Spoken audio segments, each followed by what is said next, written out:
ప్రియమైన దేవుని పిల్లలందరికీ మరలా ఈ రాత్రి ప్రభువైన యేసుక్రీస్తు నామంలో నా యొక్క శుభములు మరి వందనాలు తెలియజేస్తున్నాను. ప్రభు మీ అందరినీ దీవించును గాక. ఈ రాత్రి వధువు 7వ ముద్ర కింద ఉన్నదనే దానిని మనం చదువుతున్నాము. ప్రపంచం అయితే 4వ ముద్ర కింద 6వ ముద్ర కింద ఉన్నది.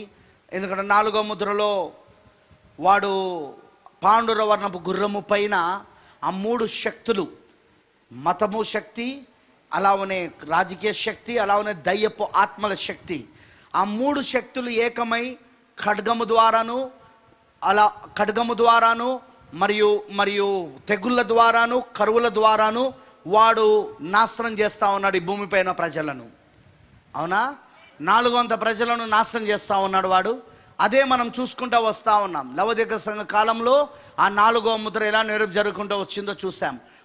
మొదటి 2 ప్రపంచ యుద్ధాలలో ఎన్ని కోట్ల మంది చనిపోయారు, ఎన్ని మిలియన్ల మంది చనిపోయారో చూసాం. ఆ తర్వాత వచ్చిన మహమ్మారి, ఆ యొక్క మహమ్మారి ఆ టైంలో ఆ స్పానిష్ ఫ్లో అనేది, అది కూడా ఎంత భయంకరంగా ప్రపంచాన్ని నాశనం చేసిందో మనం చూసాం. 100 మిలియన్ల ప్రజలను చంపింది అది. అలా చూస్తూ ఉన్నాము. మరి అదే సమయంలో మరి 6వ ముద్రలో బూరలు ఊదబడుతున్నాయి. ఆ బూరలు ఊదబడుతున్నప్పుడు 6 బూరలు ఊదబడుతున్నప్పుడు 3వ వంతు సృష్టి నాశనం అవుట. అవునా? 3వ వంతు సృష్టి నాశనం అవుతా మనం చూస్తూ ఉన్నాం ఆ 4 బూరలలో. మరి 5-6 బూరలలో మనం చూస్తే అక్కడ 5-6 బూరలు ఏంటో కాదు కానీ మొదటి 2 ప్రపంచ యుద్ధాలు, 2 అయ్యోలు. 5వ బూర మొదటి ప్రపంచ యుద్ధం 1914 నుండి 1918 వరకు జరిగింది. మరి 6వ బూర మరి అది 2వ ప్రపంచ యుద్ధము, అది 2వ అయ్యో, అది 1939 నుండి 1945 వరకు జరిగింది. మరి 6 బూరలు ఊదబడడం వలన మరలా సృష్టి 3వ వంతు నాశనం అవడము, మానవులు కూడా నాశనం అవడం మనం చూసుకుంటూ వస్తూ ఉన్నాం. ఇవన్నీ ఇప్పుడు ప్రపంచమంతా ఈ రెండు ముద్రల కింద ఉన్నాయి. 4వ ముద్ర, మరి 6వ ముద్ర. కానీ వధువు ఏ ముద్ర కింద ఉన్నదంటే 7వ ముద్ర కింద ఉన్నది. మరి 7వ ముద్రలో ఏం జరుగుతూ ఉన్నది? బలిష్ఠుడైన వేరొక దూతగా క్రీస్తు పరలోకమును దిగొస్తా ఉన్నాడు. ఆయన మేఘము ధరించుకొని ఆయన శిరస్సు పైన వర్షపు ధనుసును కలుగుండి, హల్లెలూయా, ఆయన చుట్టూ వర్షపు ధనుసు కలుగుండి దిగొస్తున్నాడా లేదా? ఆయన నిబంధన దూతగా దిగొస్తున్నాడా లేదా? మరి అదే మనం చూస్తున్నాము. ఆయన తలరాయిగా దిగి రావడం అయి ఉన్నది. ఆయన శిరస్సుగా భర్తగా తన వధువు కోసం దిగి రావడం అయి ఉన్నది. ఇప్పుడు తన వధువుతో ఆయన వివాహం చేయబడతా ఉన్నాడు. ఎందుకంటే వివాహం అంటే ఏంటిది? విడిగా ఉన్నవారు ఒకటవడం, వేరువేరుగా ఉన్న స్త్రీ పురుషులు ఒకటవడం. అవునా? అదేనా వివాహం అంటే? హల్లెలూయా.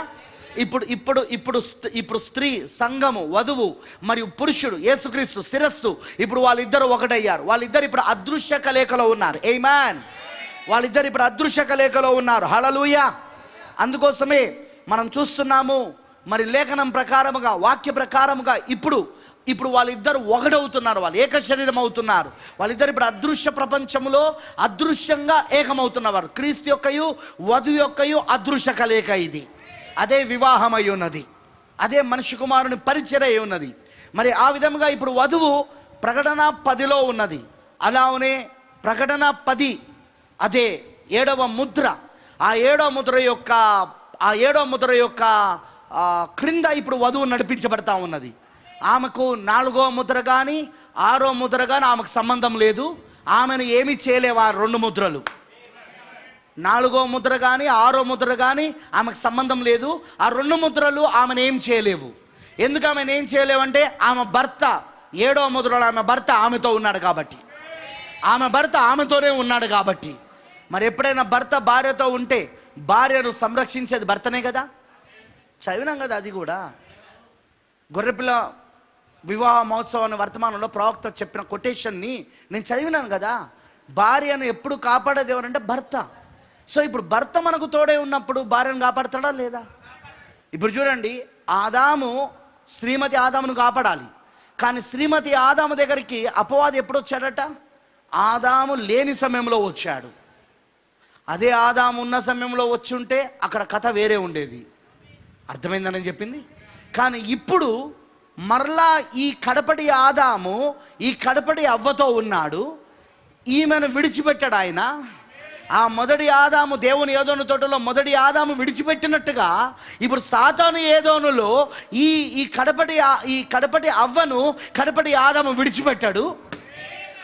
ఎందుకంటే ఈమె మోసపోవడానికి వీలు లేదు. ఈమె 1000 ఏళ్ల పరిపాలనలో ఆయనతో పాటు ఆయన సింహాసనం పైన కూర్చొని పరిపాలించవలసిన భార్య ఉన్నది ఆమెన్. హల్లెలూయా. అందుకోసమే ఈమె ఏ పరిస్థితుల్లో కూడా ఈమెను విడిచిపెట్టాడు ఆయన. ఏ పరిస్థితుల్లో కూడా ఆదాము విడిచిపెట్టినట్టుగా. హల్లెలూయా. మరి సాతానునికి అవకాశం ఇవ్వడు ఆయన. ఆమెకి ఇప్పుడు భద్రత ఎవరంటే ఆయనే. ఆమెకి ఇప్పుడు రక్షణ వలయం ఎవరంటే ఆయనే. ఆమెకి ఇప్పుడు ఆశ్రయపురం ఎవరంటే ఆయనే. ఆమెకి ఇప్పుడు కొండ కోట బురుజు ఎవరంటే ఆయనే. ఆమెకి ఇప్పుడు శిరస్సు ఆయనే. ఆ భర్త యొక్క నాయకత్వంలో ఇప్పుడు ఆమె నడిపించబడతా ఉన్నది. మరి ఆయన అన్నాడు, నేను మిమ్మల్ని ఎన్నడూ విడువను ఎడబాయను అని చెప్పాడు ఆయన. అంతం వరకు మీకు తోడే ఉంటానన్నాడు. హల్లెలూయా. ఏమి వాగ్దానాలండి అవన్నీ కూడా. అవన్నీ ఇప్పుడు మనల్ని ఎంతో కాపాడుతూ ఉన్నాయి. అవన్నీ ఇప్పుడు ఎంతో మనల్ని రక్షిస్తూ ఉన్నాయి. వింటున్నారని చెప్పింది. సో దాట్స్ వై ఆ కారణమును బట్టి మనకి ఏ భయం లేదు. మన భర్త పైన మనం ఆధారపడదాం, మన తండ్రి పైన మనం ఆధారపడదాం, మన శిరస్సు పైన మనం ఆధారపడదాం. ఆమె దానియేలు గ్రంథంలో చెప్పబడినట్లుగా ఆ పాదముల దగ్గర వచ్చే రాజ్యం వచ్చేసరికి చేతి సహాయం లేకుండా బండలోని కోయబడిన ఆ చిన్న రాయి వచ్చే సమయమే ఈ సమయమై ఉన్నది. ఎందుకంటే మళ్ళీ పాదముల దగ్గర ఉన్న ఆ కొంత ఇనుము కొంత మట్టి ఒక రాజ్యము ఇప్పటికే ప్రారంభమైంది. అందుకే ఆయన 1963లో ఆయన తల రాయిగా దిగొచ్చున్నాడు. జకరియాలో చెప్పబడినట్లుగా కృప కృప కృప అని కేకలు వేస్తూ ఆ తలరాయి దిగివచ్చున్నది. అక్కడ ఆ మూత వేయబడింది ఆ మందిరానికి. హల్లెలూయా. మరి మందిరం ఎవరని పౌలు గారు రాశాడు? మనమే అన్నాడు ఆయన. మీరే దేవుని మందిరమై ఉన్నారు, మీరే దేవుని ఒక సజీవ రాళ్ళై ఉన్నారు. ఆ మందిరంలో కట్టబడిన సజీవ రాళ్ళు ఎవరంటే మీరే అన్నాడు. కాబట్టి ఇప్పుడు ఆ మందిరానికి తల రాయిగా ఆయన ఆల్రెడీ వచ్చి మూత వేస్తున్నాడు. ఇప్పుడు ఆయన సీల్ చేస్తున్నాడు, ఆయన ముద్రించున్నాడు వాళ్ళని. ఇప్పుడు ఆయన ముద్రించున్నాడు కాబట్టి ఏది వాళ్ళను ఏమీ చేయలేదు.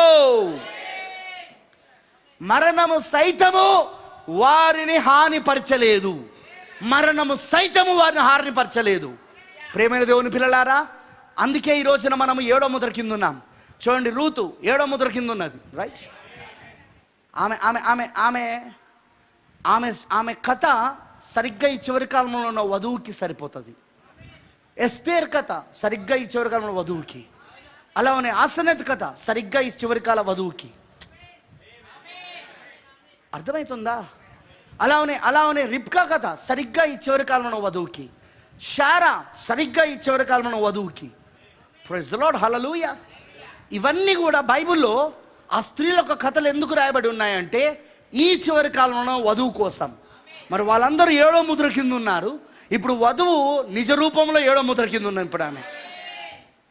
ఆమేన్. హల్లెలూయా. అందుకే మనం దేనికి భయపడాల్సిన అవసరత లేదు. హల్లెలూయా. సో ఈ రోజున మనము 2 లేఖనాలు చదువుదాం. మొదటిగా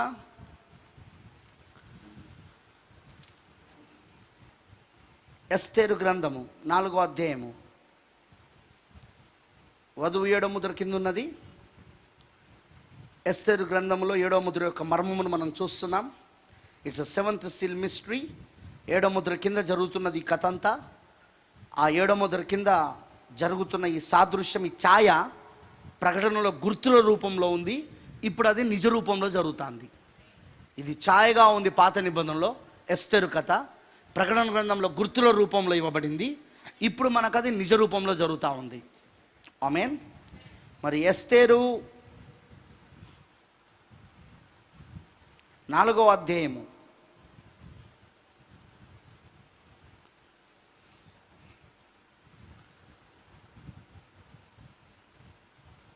15వ వచనమును చదువుదాం. అప్పుడు ఎస్తేరు మొర్దెకైతో మరలా ఇట్లనెను, నీవు పోయి షూషాను నందు కనబడిన యూదులందరినీ సమాజ మందిరమునకు సమకూర్చి నా నిమిత్తం ఉపవాసం ఉండి 3 దినములు అన్నపానములు చేయకునుడి. నేనును నా పనికెత్తులను కూడా ఉపవాసం ఉందుము. ప్రవేశించుట న్యాయ వ్యతిరేక్తముగా ఉన్నను నేను రాజునొద్దకు ప్రవేశించుదును. నేను నశించిన నశించెదను. అటువలనే మొర్దెకాయ్ బయలుదేరి ఎస్తేరు తనకు ఆజ్ఞాపించిన అంతటి ప్రకారముగా జరిగించెను.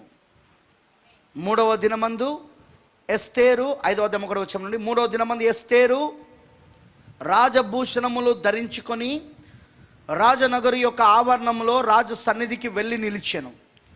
రాజనగరు ద్వారమునకు ఎదురుగానున్న రాజావరణములో తన రాజావసము మీద రాజు కూర్చొనుండెను. రాణి అయిన ఎస్తేరు ఆవరణంలో నిలబడి ఉంట రాజు చూడగా ఆమె యందు అతనికి దయ పుట్టెను. రాజు తన చేతిలో నుండు బంగారపు దండమును ఎస్తేరు తట్టు చాపగా ఎస్తేరు దగ్గరకు వచ్చి దండం యొక్క కొన ముట్టెను. రాజు, రాణి అయిన ఎస్తేరు, నీకేమి కావలెను? నీ మనవి ఏమిటి? రాజ్యంలో సగం మట్టుకు నీకు అనుగ్రహించేదని ఆమెతో చెప్పగా. దేవుడి మాటలను దీవించునుగాక.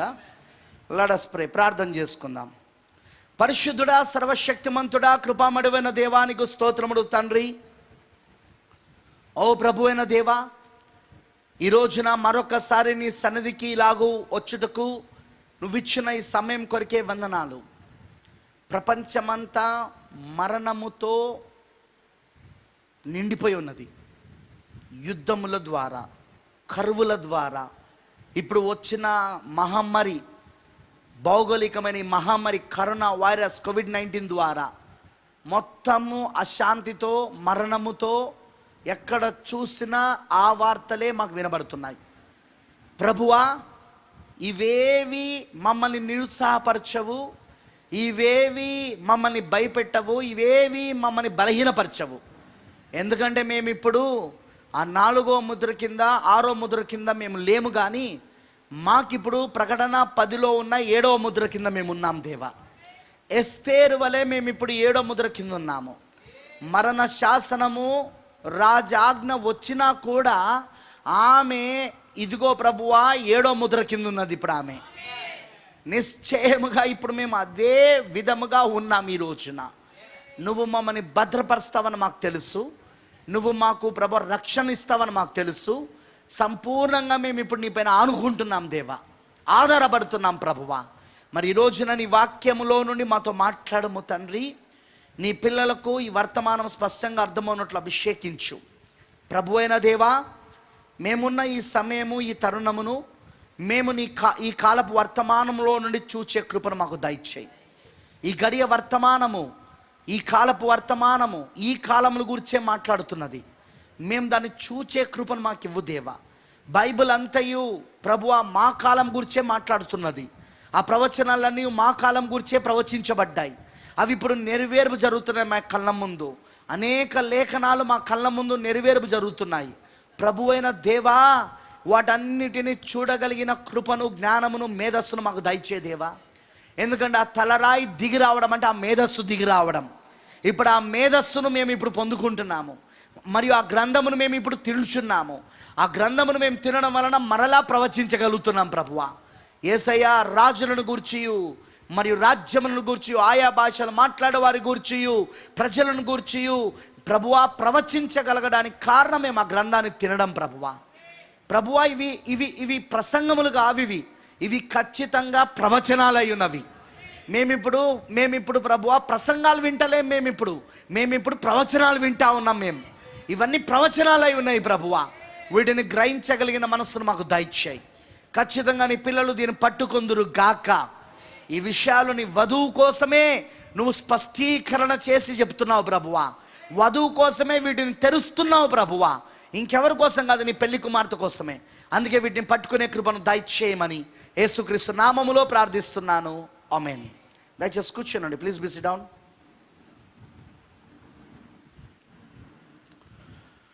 క్రీస్తునందు ప్రేమైన దేవుని పిల్లలందరికీ మరొకసారి ప్రభువైన యేసుక్రీస్తు నామములో నాకు శుభములు, మన వందనాలు తెలియజేస్తున్నాను. ప్రేమైన దేవుని పిల్లలారా, రాత్రి దేవుడి యొక్క వాక్యమును జాగ్రత్తగా మీరు వినాలని నేను కోరుతున్నాను.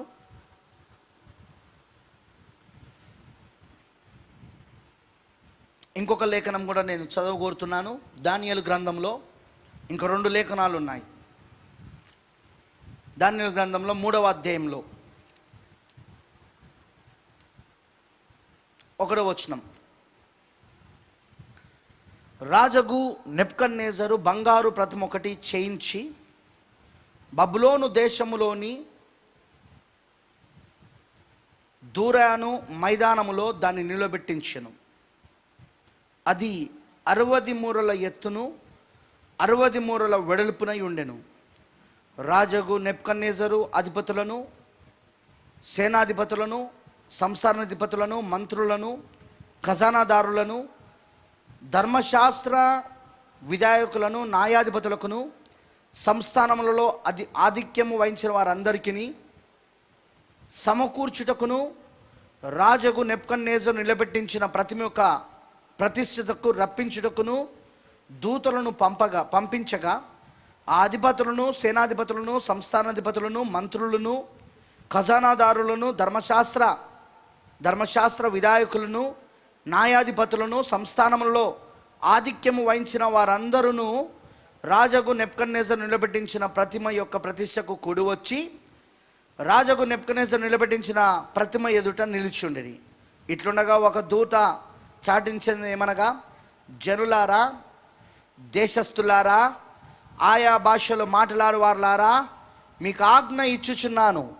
ఏమనగా, బాకా, పిల్లంగ్రోవి, పెద్దవీణ, సింఫోనియా, వీణే, విపంచిక, సకల విధములకు వాద్య ధ్వనులు మీకు వినబడుచున్నప్పుడు రాజగు నెబుకద్నెజరు నిలబెట్టించిన బంగారు ప్రతిమ ఎదుట సాగిలపడి నమస్కరించుడి. సాగిలపడి నమస్కరింపని వాడెవడో వాడు మండుచున్న అగ్నిగుండంలో తతక్షణమే వేయబడును. సకల జనులకు బాకా, పిల్లంగ్రోవి, పెద్దవీణ, వీణే, సింఫోనియా, విపంచక, సకల విధములకు వాద్య ధ్వనులు వినబడగా ఆ జనులను, దేశస్థులను, ఆయా భాషలు మాట్లాడేవారును సాగిలపడి రాజగు నెబుకద్నెజరు నిలబెట్టించిన బంగారు ప్రతిమకు నమస్కారం చేసిరి. ఆ సమయమందు కల్దీయులలో కొందరు ముఖ్యులు వచ్చి యూదులపైన కొండములు చెప్పి, గమనించారా మీరు? టార్గెట్ ఎవరు ఇప్పుడు? వినబడతలేదు నాకు. టార్గెట్ ఎవరు ఇప్పుడు? దీనిక యూదులు. అప్పుడు యూదులు అయితే ఇప్పుడు ఎవరు? ఎందుకంటే భౌతికమైన ఇజ్రాయెల్ ఆత్మ సంబంధమైన ఇజ్రాయెల్కి సాదృశ్యంగా ఉన్నది. అవునంటారా?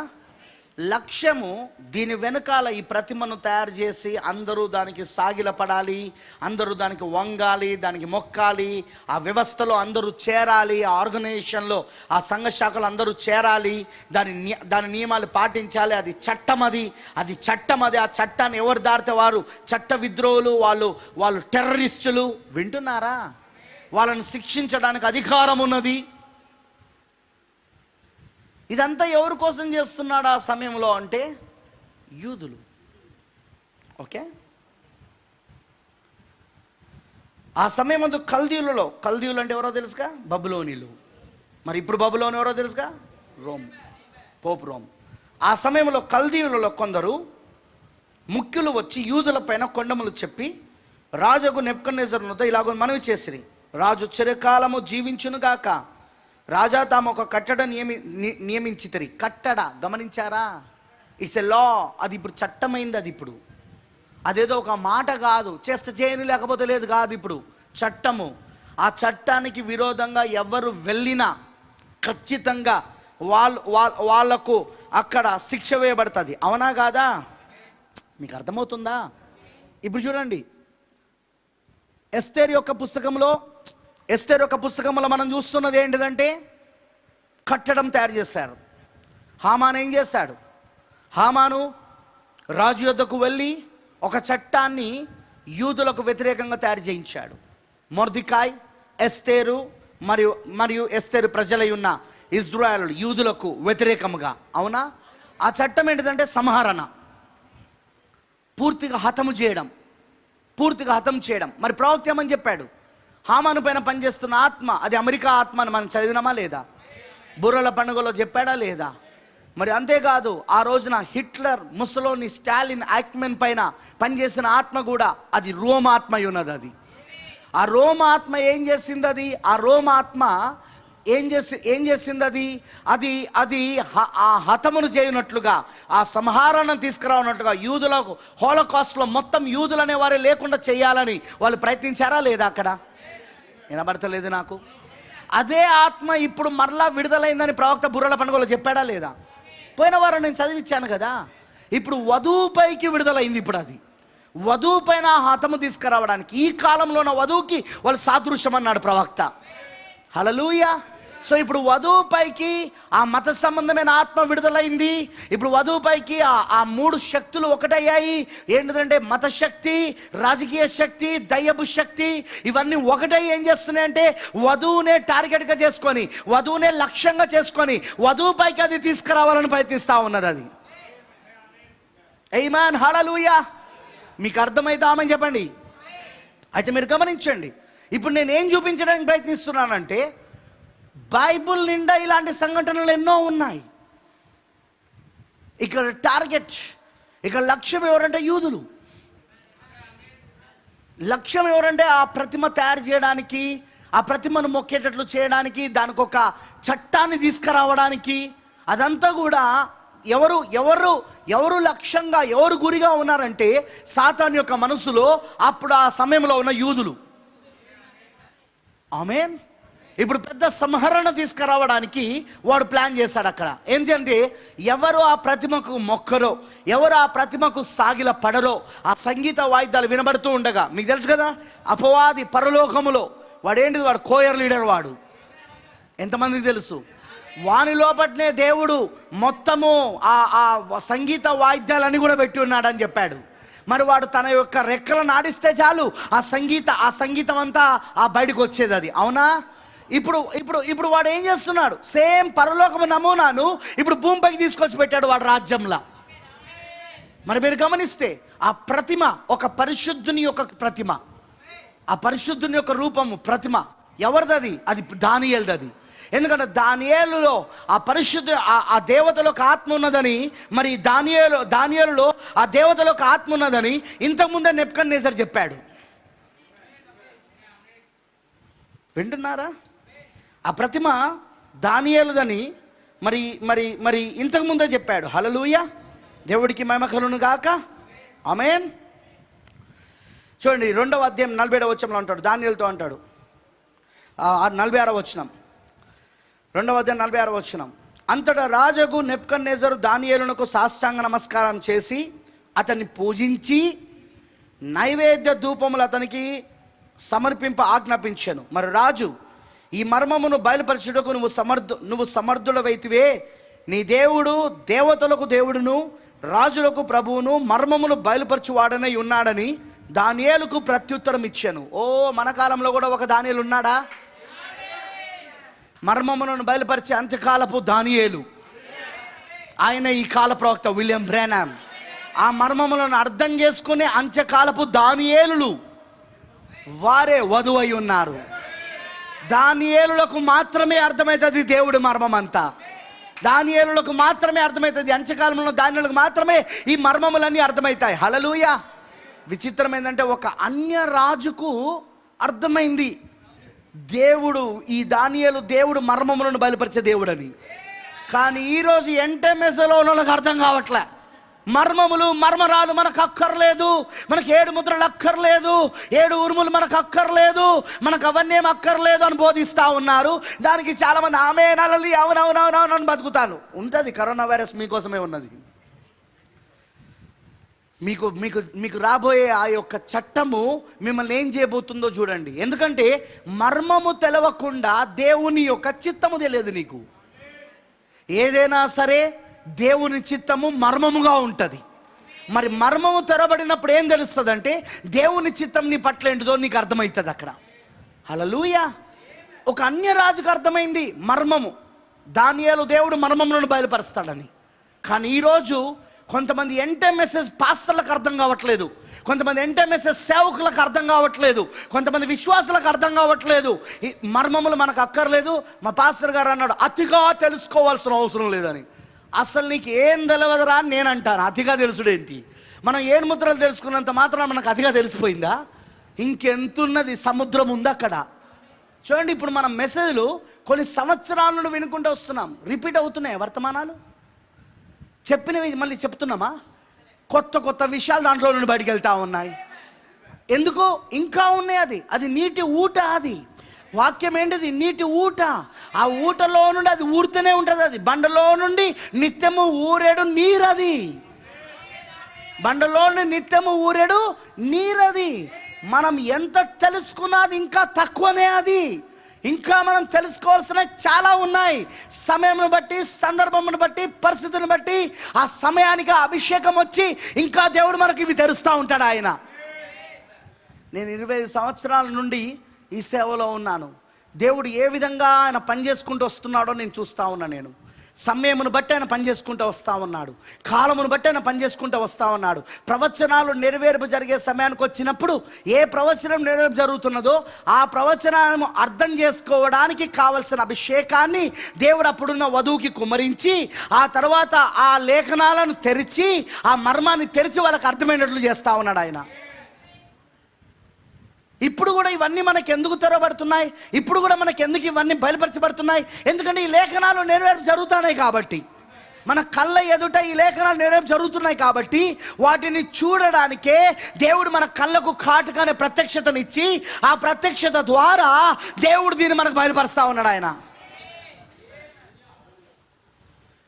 ఈ మధ్యలో ఒక ఎంటైఎంఎస్ఎస్ పాస్టర్ ఇలా అన్నాడని మన విశ్వాస్ చెప్పాడు. ఏమన్నాడట అంటే, లూసిఫర్ కూడా ఈ విధంగానే మార్క్ పాస్టర్ లాగా నాకంతా తెలుసు, మీకేం తెలియదు, నాకంతా తెలుసు అని గర్వపడ్డాడు. లూసిఫర్ కూడా ఇట్లనే ప్రత్యక్షత పొందుకున్నాడు.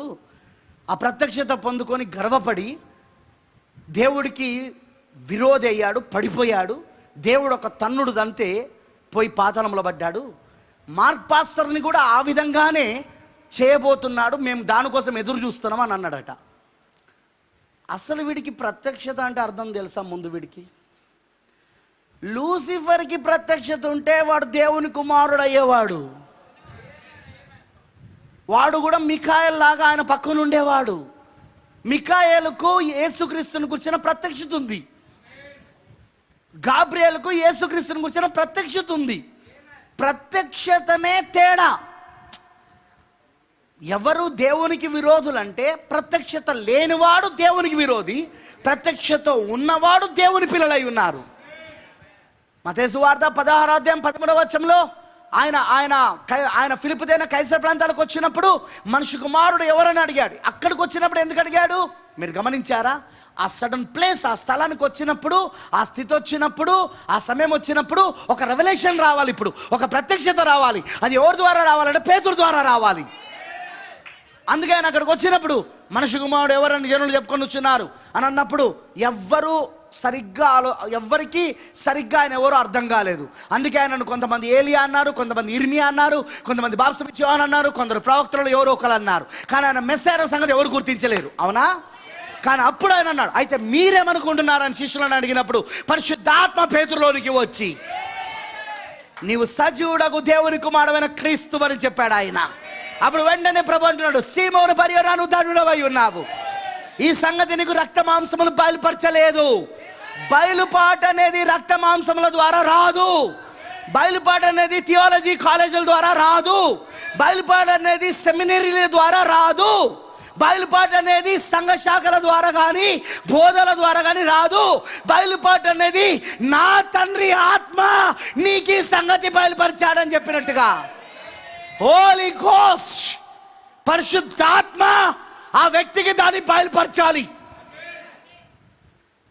పరిశుద్ధాత్మ వ్యక్తికి దాన్ని బయలుపరిచినప్పుడే ఆ వ్యక్తికి ఆ విషయాలు అర్థమవుతాయి. మరి ఆ పరిశుద్ధాత్మ అందరికి బయలుపరుస్తాడా? బయలుపాటు అందరికి వస్తుందా? బయలుపాటు ఏర్పాటులో ఉన్న వాళ్ళకి వస్తుంది. బయలుపాటు ఎన్నికలో ఉన్న వారికి వస్తుంది. బయలుపాటు ఆయన మనసులో ఆయన ఎవరినైతే ముందుగా ఎరిగున్నాడో, ఎవరి కొరకు అయితే ఆయన రక్తము కార్చాడో గొర్రెపిల్లగా, ఎవరి పేర్లు అయితే ఆ గొర్రెపిల్ల జీవ గ్రంథంలో రాసి ఎవరినైతే హక్కుదారుడిగా మొత్తం సృష్టికి, మొత్తం ఆయన సృజించిన సృష్టికి వారసులుగా, హక్కుదారులుగా, దత్తపుత్రులుగా చేశాడో వాళ్ళకు వస్తుంది బయలుపాటు. లూసిఫర్ కట బయలుపాటు వచ్చిందట.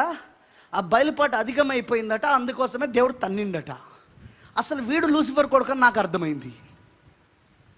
వీడు లూసిఫర్ కుమారుడు వీడు.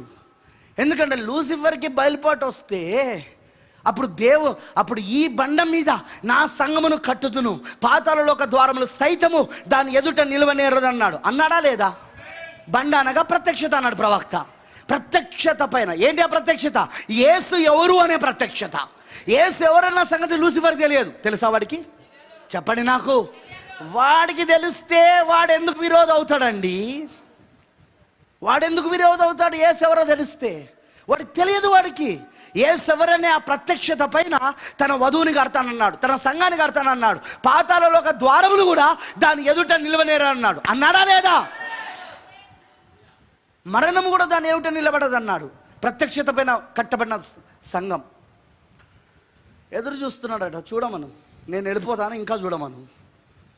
నేను ఇలానే అన్నా, ఈ దినములలో ఒక దినమున నేను భూమిపైన అదృశ్యమైపోతా. చెప్పుకోమని చర్చిలా మార్ బ్రదర్ని దేవుడు తన్నిండి ఎక్కడో పడ్డాడని. నాకేం బాధ లేదు. ఎందుకంటే ఆల్రెడీ నా డైమెన్షన్స్ ఈ 3 పరిమాణాలను దాటుకొని నేను 7వ పరిమాణానికి వెళ్ళిపోతాను. నేను దేవుని యొక్క పరిశుద్ధులతో కలిసి నేను ఆ విందులో నేను పాల్గొనబోతున్నాను. నేను ఆ గొర్రెపిల్ల వివాహ విందులో ఆయన భార్యగా నేను పాల్గొనబోతున్నాను. వీడు మాత్రం ఇక్కడ ఎప్పుడు పడిపోతాడా మార్ బ్రదర్, ఎప్పుడు పడిపోతాడా మార్ బ్రదర్, ఎప్పుడు పడిపోతాడా మార్ బ్రదర్, ఎప్పుడు పడిపోతా మార్ బ్రదర్ అని చప్పట్లు కొట్టుకుంటూ కూర్చుంటాడు వీడు. ఎలాంటి బోధలు చేస్తున్నారు ఈరోజు విశ్వాసులను మోసపరచడానికి. ఇంకోటి అంటాడు, అతిగా తెలవాల్సిన అవసరం లేదు, మనం సౌమ్యంగా ఉంటే చాలు, మనం తగ్గించుకొని ఉంటే చాలు. అసలు నీకు విషయం తెలుసా? అతిగా తెలవడం అంటే మరి యేసు ప్రభుకు అతిగా తెలుసు, మరి అంటే ఆయనకు తగ్గింపు లేదా? సొలొమోనుకు అతిగా తెలుసు, మరి ఆయనకు తగ్గింపు లేదా? దానియేలుకు అతిగా తెలుసు, ఆయనకు తగ్గింపు లేదా? విలియం బ్రెన్హామ్కి అతిగా తెలుసు, ఆయనకు తగ్గింపు లేదా? వీళ్ళందరికీ తగ్గింపు లేదా? నీకే ఉన్నదా రా? ఏం తెలవనోడికి అంటే ఏం తెలవకపోతే తగ్గింపు ఉంటుంది, అన్నీ తెలిస్తే తగ్గింపు లేదా? ఎంత భయంకరమైన బోధలు ఇవి.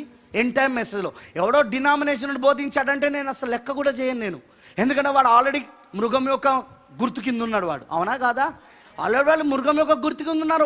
వాళ్ళకు తెలియకనే వాళ్ళు మృగం యొక్క గుర్తును పొందుకున్నారు ఆల్రెడీ. వాడు ఏం మాట్లాడుతున్నా మనకు లెక్క కాదు. కానీ ఎంటెమెస్లో ఉండి అదిగో మోషేను ఎదిరించిన కోరావు, దాతాను, అభిరాములు ఎలా ఉన్నారో అలాంటి వాళ్ళు కొంతమంది ఇందులో బయలుదేరి ప్రవక్త వర్తమానాలను చదవకుండా, ధ్యానించకుండా, లోతర విషయాలు తెలుసుకోకుండా, మర్మములను చెప్పకుండా, ప్రకటన 10:7 వచనం ప్రకారముగా 7వ దూత పరిచర్యనే, విలియం బ్రెన్హామ్ యొక్క పరిచర్యనే మర్మములు బయలుపరిచే పరిచర్య ఉన్నది. అది అసలు మర్మములు అక్కర్లేదని బోధించే ఇలాంటి అబద్ధ బోధకులకు, ఇలాంటి వాళ్ళకు నేను ఖచ్చితంగా జవాబు చెప్పాల్సిందే. ఇలాంటి వాళ్ళను ఖండించాల్సిందే. ఎందుకంటే వధువును మోసపరచడానికి వీళ్ళు చేస్తున్న ప్రయత్నాలు సాధ్యమైతే ఏర్పరచబడిన వారిని సైతము మోసగించడం వారిని ప్రయత్నిస్తాడని మత్తయి సువార్త 24:24 వీళ్ళ గురించే చెప్పబడుతున్నది. జాగ్రత్త. లేఖనం ఏం చెప్తుందో జాగ్రత్త, వాక్యం ఏం చెప్తుందో జాగ్రత్త. లేఖనము వాక్యం చెప్తున్న దాన్ని మనం గమనించాలి, ప్రవక్త చెప్పిన దాన్ని మనం గమనించాలి. ఈ రోజున కొంతమంది బోధలు పాపం విశ్వాసులను గుడ్డితనాన్ని కలిగిస్తున్నాయి.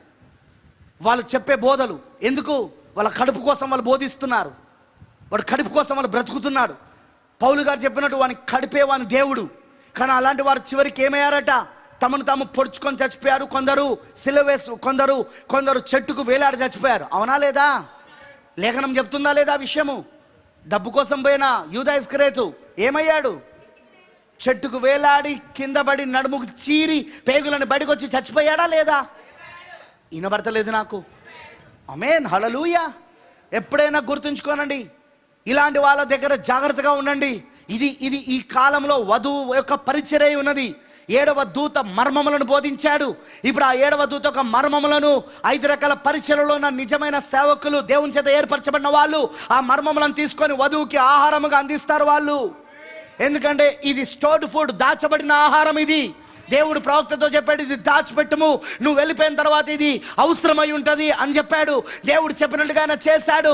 ఇప్పుడు ఆ ఆహారాన్ని 5 రకాల పరిచర్య వాళ్ళు తీసుకొని దాన్ని వధువుకి అందిస్తా ఉన్నారు ఈ రోజున. ఇంకొందరు విలియం బ్రెన్హామ్ గారి వర్తమానాలు చదివితే మీకు అర్థం కాదు, ప్రవక్త వర్తమానాలు చదివితే మీకు అర్థం కాదు, మీరు ఆయన వర్తమానాలు చదవాల్సిన అవసరం లేదు, పాస్టర్ చెప్తాడు మీకు ఆ వర్తమానాలు, పాస్టర్ చెప్పింది వినండి. ఎంత అబద్ధాలు! పాస్టర్ చెప్తాడా? పాస్టర్ చెప్పే స్వరము ఒరిజినల్దో కాదు ఎలా తెలవాలా? పాస్టర్ చెప్పే స్వరము అది 7వ దూత స్వరము కాదు ఎలా తెలవాలి? 7వ దూత స్వరము ఉంటేనే కదా పాస్టర్ చెప్పే స్వరము కూడా 7వ దూతది అని తెలవడానికి.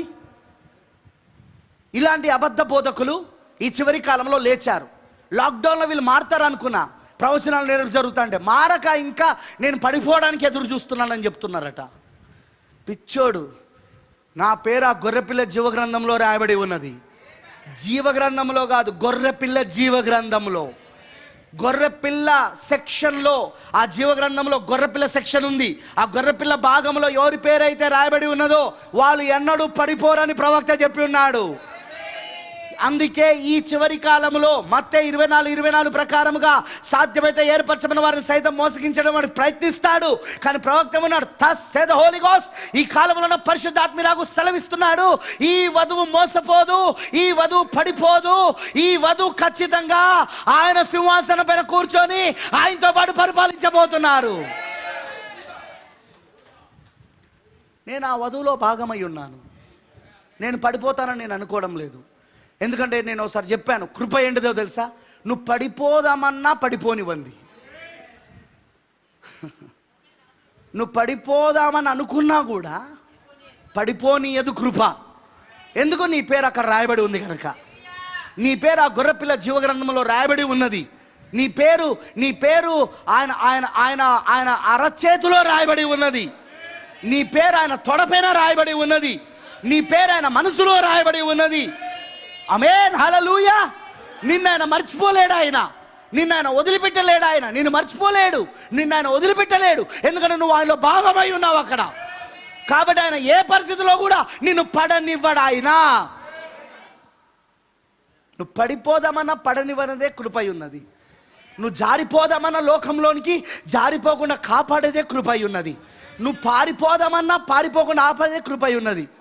దావీదు కీర్తనలో చెప్పలేదా, నీ సన్నిధి నుండి నేను పారిపోటకు ఆకాశమునకు ఎగిరిపోదునా, అక్కడును నీవు ఉన్నావు. పాతాళములోనికి వెళ్ళి జొచ్చినను అక్కడును నీ హస్తమున్నది. సముద్ర అడుభాగంలోకి వెళ్ళినను అక్కడును నీ యొక్క హస్తము నన్ను నడిపిస్తా అంటున్నాడా లేదా? So there is no such place. ఒక స్థలం, ఎలాంటి స్థలము లేదు వధువుకి ఇక పారిపోయే స్థలము ఆయనలో ఉండడం తప్ప. ఈరోజు నువ్వు ఆయనలో ఉండడానికే ఏర్పరచబడ్డావు. ఆయనలో ఉండడానికే నువ్వు ఎన్నుకోబడ్డావు. ఆయన నిన్ను ఏర్పరచుకున్నావు, నువ్వు ఆయనను ఏర్పరచుకోలే. నువ్వెలా ఉండాలో నీ జీవితాన్ని నిర్ణయించుకునే హక్కు నీకు లేదు. ఒకవేళ అలా ప్రయత్నించినా జరగనియడు ఆయన. అలా చేద్దామనుకున్నా జరగనివ్వడు ఆయన. అనుకున్నాడు పారిపోదామని దేవుని సన్నిధి నుండి, ప్రభు సన్నిధి నుండి. ఎవరైనా యోనా పారిపోయాడా? చెప్పండి నాకు. ఓడలో ఆయన సన్నిధి లేదా? ఆ ఓడ చుట్టూ ఆయన సన్నిధి లేదా? ఆ సముద్రంలో ఆయన సన్నిధి లేదా? సముద్రంలోనికి పడవేయబడిన ఓడలో నుండి సముద్రం పడవేయబడినప్పుడు ఆ చేప గడుపులోకి వెళ్ళినప్పుడు అక్కడ ఆయన సన్నిధి లేదా? వినబడతలేదు నాకు. పారిపోవాలని చేసిన ఆ ప్రయత్నము విఫలమైందా లేదా? అనుకున్నాడు మోషే పారిపోదామని మిద్యారారణ్యంలోకి. నాకు ఈ సేవద్దు, ఇదంతా ఏమొద్దు, ఎందుకు ఈ తలనొప్పి అంతా, వీళ్ళ బాధ లేదో వీళ్ళు పడని అని చెప్పేసి పారిపోయాడు ప్రాణభయంతో. అవునా? వెళ్ళి అక్కడ చక్కగా ఇత్రో అనే ఆయన యొక్క కూతుర్ని పెళ్లి చేసుకున్నాడు. సిపోరాను చేసుకున్నాడా? మరి ఆ మామకున్న మందను చక్కగా కాసుకుంటూ కొడుకును కూడా కన్నాడు, గెర్షోముని. అవునా? కానీ దేవుడు ఊరుకున్నాడా? పారిపోతే ఊరుకున్నాడా? పారిపోలే. అక్కడ కూడా ఆయన దిగి వచ్చాడు. ఆయన ఆ పొదలోనికి, ఆ సినాయి పర్వతము పైన ఆ పొదలోనికి అగ్నిగా దిగొచ్చాడు ఆయన. అక్కడికి కూడా నువ్వు పారిపోదామన్నా పారిపోనివ్వడు, నువ్వు పడిపోదామన్నా పడిపోనివ్వడు, నువ్వు వెనుక జారిపోదామన్నా జారిపోనివ్వడు. అదే అద్భుతమైన కృప. నేను యుద్ధం చేయను ప్రభు అంటే ఇంకా సంతోషపడి చెయ్యొద్దనే నేను చెప్తానురా, నేను చేస్తాను నీ పక్షమున అని చెప్పి నీ పక్షమున ఆయన యుద్ధం చేసి విజయోత్సముతో నిన్ను ఊరేగిస్తాడు ఆయన. కృపావర్తమానంలో ప్రవక్త అదే చెప్తా ఉన్నాడు. నువ్వు కాదు యుద్ధం చేసేది, యుద్ధం యెహోవాది. యుద్ధం యెహోవా చేసి నీ పక్షమున ఆయన చేసి విజయోత్సముతో ఆయన ఊరేగడు, నిన్ను ఊరేగిస్తాడు ఆయన. That is the grace. మార్పాస్టర్ పడిపోతాడు, బాగా ఆయనకే అన్నీ తెలుసు అని చెప్పుకుంటున్నాడు. నేను ఎక్కడైనా ఏ వర్తమానంలో అయినా నాకే తెలుసు అని ఎక్కడైనా మాట వాడినా నేను? వధువుకు తెలుసు అని చెప్పిన. అది కూడా ఎవరు చెప్పారు? ప్రవక్త చెప్పాడు. వధువుకి తెలుస్తుంది ఇవన్నీ, వధువుకి మాత్రమే అర్థమవుతాయి, వధువుకు మాత్రమే క్రీస్తు మనసు కుమ్మరించబడుతున్నది, వధువుకు మాత్రమే క్రీస్తు ఆలోచనలు ఆమె లోపలికి రవాణా చేయబడుతున్నది. క్రీస్తు ఏమై ఉన్నాడో అదంతా ఇప్పుడు వధువులో కుమ్మరించుకో. ఇవన్నీ ఎవరు చెప్పారు? ఈ మాటలన్నీ ప్రవక్త చెప్పాడు, ఈ కాల ప్రవక్త. ఆ మాటలనే నేను తిరిగి చెప్తా ఉన్నాను. నువ్వు వధువు అయితే నువ్వు కూడా సంతోషపడు, అమ్మయ్య దేవుడు నాకు కూడా తెరిచాడని. ఆయనకొక్కడికే తెలుసు అని చెప్పుకుంటున్నాడు, మాకు తెలియదని చెప్తున్నాడు. చూసినావా లూసిఫర్ ఎలాగైతే గర్వపడ్డాడో ప్రత్యక్షత వచ్చిందని, అలా ఈయన కూడా. అసలు ప్రత్యక్షత వస్తే దీనత్వం వస్తుంది. మీకు అర్థమైందా నేను చెప్పింది? ప్రత్యక్షత వస్తే దీనత్వం వస్తుంది. దీనులుగా మారతారు వాళ్ళు, గర్వపడరు వాళ్ళు. అందుకే ముద్రలు బోధించే ముందు ఫస్ట్ మెసేజ్ ఏం బోధించాడు? దేవుడు సామాన్యతలో దాగుండి ఆ తర్వాత ఆయన దానిలో నుండి ఆయన తనను తాను బయలుపరుచుకుంటాడన్నాడు. ఆయన సామాన్యత, దీనత్వంలో ఉన్నాడు ఆయన, సామాన్యతలో ఉన్నాడు ఆయన. ఎప్పుడు నీకు ప్రత్యక్షత వస్తే ఇంకా దీనడవైపోతావు. నీకు దేవుని ప్రసన్నత తెరవబడితే, 7వ ముద్ర నీకు తెరవబడితే, నేను పాపిని ప్రభు అంటావు నువ్వు. అక్కడ యెషయాకు 6వ అధ్యాయంలో 7వ ముద్ర తెరవబడిందా లేదా? అప్పుడు యెషయా ఏమని కేకలు వేశాడు? అయ్యో నేను అపవిత్రమైన పెదవులు గలవాడను, నేను అపవిత్రమైన జనుల మధ్యలో నివసిస్తున్నాను అని ఆ షెకినా మహిమ క్రింద, ఆ ఎన్నడూ తప్పిపోని దేవుని సన్నిధిలో, ఆ అతి పరిశుద్ధ స్థలములో మరి యెషయా మొరపెట్టాడా లేదా? అక్కడ దీనుడుగా మారాడా లేదా? వినపడతలేదు నాకు. అదే ఇప్పుడు కూడా జరుగుతూ ఉంది మనకు. మనం రోజు రోజు దీనులం అవుతున్నాం, రోజు రోజు మనం తగ్గించుకుంటున్నాం. దేవుడిది బయలుపరిచినందుకు దేవుడికి మహిమ అని చెప్తా ఉన్నాం. దేవా నువ్వు ఈ విషయాలని మాకు అర్థమయ్యేటట్టు చేస్తున్నావు. లోకానికి అర్థం కావట్లేదు, సంఘశాఖకు అర్థం కావట్లేదు, వర్తమానములో ఉన్నామని చెప్పుకుంటూ నామకార్థంగా బతుకుతున్న వాడికి అర్థం కావట్లేదు. కానీ వధువుగా మేము ఉన్నాం కాబట్టి నీ మనసులోని ఆలోచనలని మాలో రవాణా చేస్తూ ఉన్నావు, మాలో కుమరిస్తూ ఉన్నావు. ఇప్పుడు మీ కళ్ళ నుండి మేము చూడగలుగుతున్నాం ప్రపంచాన్ని. ఎందుకంటే ఇది ఏ సమయం అట? చూపు సమయం అన్నాడు ప్రవక్త. లూథర్ సమయం కాళ్ళు బయటికి రావడం, మరియు వెస్లీ సమయం చేతులు క్రియలు చేయడం, మరియు పెంతెకోస్తు సమయం అదే భాషలు మాట్లాడడం, ప్రవచనాలు చెప్పడం. అలానే ఇప్పుడు వధువు సమయం ఏంటిది? అది చూపై ఉన్నది. ఇప్పుడు అది ఆ చూపు వెనకాల ఏమున్నది? దేవుని మేధస్సు ఉన్నది. ఇప్పుడు దేవుని మేధస్సులో నుండి ఆ చూపు ద్వారా మనం ప్రపంచాన్ని చూస్తూ ఉన్నాం ఈ రోజున. అది గర్వపడడం కాదు, అది గర్వపడడం కాదు. పరిశుద్ధాత్మ మన కొరకు చేస్తున్న కార్యాలు అవి. ఆమేన్, హల్లెలూయా. ప్రియమైన దేవుని పిల్లలారా, జాగ్రత్తగా గమనించండి. సాతానుడు ఎల్లప్పుడూ వాని యొక్క దృష్టిలో, వాని యొక్క లక్ష్యంలో ఎవరున్నారంటే, అప్పుడు పాతకాలంలో వధువుకి సాదృశ్యంగా ఉన్న యూదులు ఉన్నారు. చూడండి, ఎస్తేరు యొక్క ప్రజలు, మొర్దెకాయి, రైట్. ఇక్కడ దానియేలు గ్రంథంలో ఈ ప్రతిమ తీసుకొచ్చిన సమయానికి వచ్చేసరికి వీళ్ళు కల్దీయులు అనగా బబులోనులు. బబులోన్ వచ్చి ఎవరిపైన సాకులు చెప్తున్నది? ఎవరి గురించి ఎత్తుతున్నది? యూదుల గురించి. ఇప్పుడు కూడా బబులోన్ వచ్చి ఎవరి గురించి మాట్లాడుతుంది? హామాను కూడా ఎవరి గురించి మాట్లాడాడు? యూదుల గురించి మాట్లాడాడు. రాజా, నీ యొక్క నీ పరిపాలన దేశములలో, ఆయా సంస్థానాలలో ఒక ప్రజలు ఉన్నారు. వారి యొక్క విధులు వేరు, వారి యొక్క చట్టాలు వేరు. ఆమేన్. వారు ఎన్నడూ నీ చట్టాలను గౌరవించారు. హల్లెలూయా. వారి విధులు, వారి చట్టాలు, వారి పద్ధతులు అన్ని వేరు. వాళ్ళు ప్రత్యేకించబడిన ప్రజలు, వాళ్ళు వేరైన ప్రజలు, ప్రత్యేకించబడిన ప్రజలు వాళ్ళు. హల్లెలూయా. వాళ్ళు ఉండడం వలన మనకు ఎప్పుడు నష్టమే.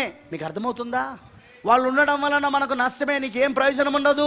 అందుకే వాళ్ళని హతము చేయనట్లుగా, ఇదిగో నేను 10,000 మనుగల ఆ వెండిని బంగారం తీసుకొస్తాను అని అన్నప్పుడు చూసారా, డబ్బు ప్రతిపాదన తీసుకొచ్చారు వాడు అక్కడ. గమనించారా మీరు?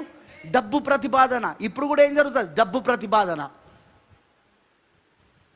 ఎలా వస్తాడు వాడు? రోమ్ ఎలా వస్తుంది? డబ్బు ప్రతిపాదనతో. ఎందుకంటే ప్రపంచమంతా ఆర్థిక మాంద్యంలోనికి వెళ్ళిపోయింది. ఇంతవరకు ఇంత సంక్షోభం ఎప్పుడు చూడలేదని ప్రపంచ దేశాలు, 2 ప్రపంచ యుద్ధాల సమయంలో కూడానట సంక్షోభం వచ్చింది ప్రపంచానికి. ఎందుకంటే యుద్ధం వలన నష్టాలు జరిగినాయి కాబట్టి, మనుషులు చనిపోయారు కాబట్టి, చాలా ప్రకృతి నాశనమైంది కాబట్టి. తెలుసుగా మీకు ఆ సంగతి? ప్రకృతి కూడా నాశనమైంది. కానీ ఇంతగనం రాలేదు, ఇంతవరకు ఇంతగనం రాలేదు. 4 నెలల్లో ప్రపంచ పటము మారిపోయింది, ప్రపంచ చరిత్ర మారిపోయింది. ప్రవచనం ఎలా నేరం జరుగుతుందో చూడండి. దేవుడు తలుచుకుంటే ఎలా మొత్తం మారుస్తాడో మీకు అర్థమవుతుందా? చాలామంది అనుకున్నారు నేను బోధిస్తున్నప్పుడే అదంతా ఎప్పుడు జరగాల, ప్రపంచమంతానట ఈ తెగుళ్ళు వస్తాయట, ఈ తాత్కాలిక తీర్పులట, సంక్షోభమట, అమెరికానట, అదేంటిది చైనానట, రష్యానట. 3 కర్టన్స్ గురించి కూడా చెప్పిన నేను. 3 తెరలు, వెదురు కర్ర తెర అదే చైనా, తర్వాత ఇనుము తెర అదే రష్యా, అదే ఊదా రంగు తెర అదే రోమ్, పోప్ రోమ్. కానీ ప్రవక్త ఏమన్నాడు? ఈ రెండు తెరలను మాత్రమే చూడకండి మీరు, అసలైనది ఊదా రంగు తెర, అది వెనకాల ఉండి జరిగిస్తుంది. ఏదైనా సరే అది వెనకాల ఉండి జరిగిస్తూ ఉంటుంది. చెప్పాడా లేదా ప్రవక్త? ఈ 3 తెరలు చూడండి. ఇప్పుడు ఎక్కడి నుండి వచ్చింది ఈ రోజున ఈ యొక్క వైరస్? ఎక్కడి నుండి వచ్చింది? చైనా ఏంటిది? ప్రవక్త చెప్పినట్టు బ్యాంబూ కర్టన్ అంటే వెదురు కర్ర తెర. అది వెదురు కర్ర తెర నుండి వచ్చింది. అటు మీరు రష్యాను చూస్తే మొన్నటిదాకా ఏం జరిగింది? ఇది రాకముందు రష్యాకును ఇరాన్కి మధ్యలో, లేదా మిగతా గల్ఫ్ కంట్రీస్ మధ్యలో ఈ యొక్క డీజిల్ గురించి, ఈ యొక్క పెట్రోల్ గురించి చాలా జరిగినాయి. అవునా? దానివలన పెట్రోల్ యొక్క విలువంతా పడిపోయింది. అవునా కాదా? మీకు అర్థమవుతుందా? మనం గమనిస్తూ ఉండాలి ఇవన్నీ ప్రవచనాలు ఇవన్నీ. అదే సమయంలో ఇక్కడ ఊదారంగు ఏం చేస్తూ ఉన్నది? ఊదారంగు తెర ఏంటిది? అదే పోపు రోము. పర్పుల్ కర్టన్ ఊదారంగు యొక్క తెర ఏం చేస్తూ ఉన్నది? తెర వెనకాల, అమెరికా తెర వెనకాల ఉండి ఆ 2 క్రూరముగాలు, ప్రకటన 13లో ఆ మొదటి క్రూరముఖము, 2వ క్రూరముఖం వెనకాల ఉండి నడిపిస్తూ ఉన్నది. ఇప్పుడు అది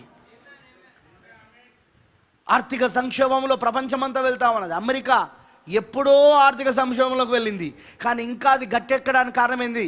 1960లో మొట్టమొదటిసారిగా అమెరికా చరిత్రలో రోమన్ క్యాథలిక్ ఓట్లతో రోమన్ క్యాథలిక్ వ్యక్తి, అతనే జాన్ ఎఫ్ కెనడీ, ఎప్పుడైతే అమెరికా ప్రెసిడెంట్ అయ్యి ఆ వైట్ హౌస్లో కూర్చున్నాడో అప్పటి నుండి ఇప్పటి వరకు 2020 వరకు మొత్తము ఆ వైట్ హౌస్లో ఆ క్రూరమైన స్త్రీ ఉండి పరిపాలిస్తూ ఉన్నది. కాబట్టి అందుకే వాళ్ళు అప్పులలో ఉన్న అప్పులు లేకుండా అది వెనుకొని నడిపిస్తూ ఉన్నది. ఇప్పుడు అది చాలామందికి అర్థం కాని విషయాలు ఇవన్నీ. వధువుకు మాత్రమే అర్థమయ్యే విషయాలు ఇవి, పెళ్లి కుమార్తెకు మాత్రమే అర్థమయ్యే విషయాలు ఇవి. చూడండి, గమనించండి. ఇప్పుడు ఈ 3 శక్తులు ఒకటవుతున్నాయి. మతము, రాజకీయము, దయ్యపాత్మలు. ఈ 3 శక్తులు ఒకటవుతున్నాయి. ఎందుకంటే మృగం అంటే శక్తి అయి ఉన్నది. బైబిల్లో జంతువు ఎప్పుడు కూడా శక్తికి సాదృశ్యం. ఇప్పుడు ఈ 3 శక్తులు, ఆ 3 గుర్రములు, తెలుపు, ఎరుపు, నలుపు, అవి కూడా జంతువులు, అవి కూడా శక్తులు. ఆ 3 శక్తులు ఒకటై 4వ శక్తిగా ఇప్పుడు బయలుదేరింది. కానీ టార్గెట్ ఎవరో తెలుసా? కేవలం ప్రపంచంలో ఉన్న వీలే కాదు. అసలైన టార్గెట్ వెనకాల, ఈ ఆర్థిక సంక్షోభం వెనకాల టార్గెట్ ఎవరంటే, అక్కడ లక్ష్యం ఎవరంటే, ఇదిగో ఈ కాలపు వర్తమానాన్ని నమ్ముచున్న వధువై ఉన్నది. ఇప్పుడు ఎస్తేరు కాలంలో వాని లక్ష్యం ఎవరంటే యూదులే. హామాను లక్ష్యం, అవునా? యూదులను హతము చేయాలని, ఒకేసారి సంహరణ చేయాలని, మొత్తం యూదులో హోలోకాస్ట్ తీసుకురావాలని. అవునా కాదా? అదే అలా ఉన్నాయి. ఇప్పుడు దానియేలు కాలంలో, షడ్రక్ మెషక్ అబేద్నెగో కాలంలో మళ్ళీ ప్రతిమ తీసుకురావడానికి కారణం ఏంటిది? లక్ష్యం ఒకలే. ఆ లక్ష్యం ఎవరంటే యూదులు. ఈ యొక్క బబులోనులు, ఈ కల్దీలు వెళ్ళి యూదుల పైన సాకు చెప్తున్నారు. ఏం చెప్తున్నారో చదువుదాం. ఇంట్రెస్ట్గా ఉందా? మీకు ఇంట్రెస్ట్గా ఉందా?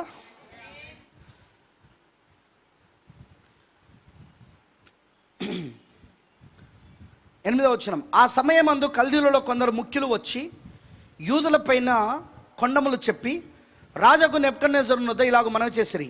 రాజు చిరకాలము జీవించునుగాక. రాజా, తాము ఒక కట్టడ నియమించితిరి. మర్చిపోకండి, చట్టాలు వస్తాయి.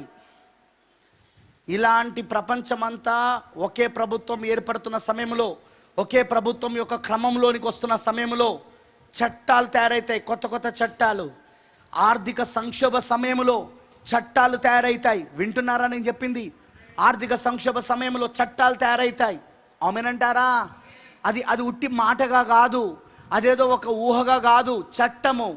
ఎందుకు చట్టంగా వస్తున్నది? దుష్టమైన ఉపాయముతో, దుష్టమైన ప్రణాళికతో మొత్తం సంహరణ చేయవలనని, పూర్తిగా వీళ్ళను నాశనం చేయాలని ఒక చట్టాన్ని వాడు కావాలని తీసుకొస్తా ఉంటాడు. వాడు ఏం చేస్తాడు?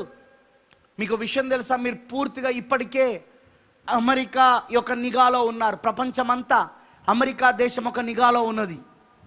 మీకు ఎప్పుడో చెప్పాను, ఇప్పుడు అంత డిజిటలైజేషన్, అవునా? డిజిటలైజేషన్ అంటే తెలుసు కదా, ఏది కూడా ఇప్పుడు పుస్తకాలు రాయడాలు అవి కాదు, అంత కంప్యూటర్స్.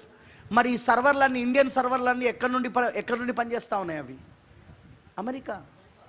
ప్రపంచంలో ఉన్న వాళ్ళందరి సర్వర్లన్నీ ఎక్కడున్నాయి అనుకుంటున్నాం? అనేక దేశాల సర్వర్లు. అమెరికానే హబ్బు. అమెరికా సర్వర్లతోటే మన ఇండియన్ సర్వర్లన్నీ పనిచేస్తూ ఉంటాయి. ఎందుకు? మనం వాడే సాఫ్ట్వేర్లన్నీ ఆ దేశంయే. మైక్రోసాఫ్ట్ ఎక్కడిది? మైక్రోసాఫ్ట్ లేకుండా కంప్యూటర్ నడుస్తుందా? వినపడతలేదు నాకు. మైక్రోసాఫ్ట్ లేకుండా కంప్యూటర్ నడుస్తుందా? నడవదు. చూడండి, ఆ దేశమే అన్నీ కూడా ఆ దేశం యొక్క సాఫ్ట్వేర్లతోటే మనం నడుస్తున్నది ఇక్కడ, అవునా? మనం వాడే దాన్ని ఏమంటారంటే ఆ వైరస్ని ఎదుర్కొనే సాఫ్ట్వేర్లు కూడా వాళ్ళు తయారు చేసింది.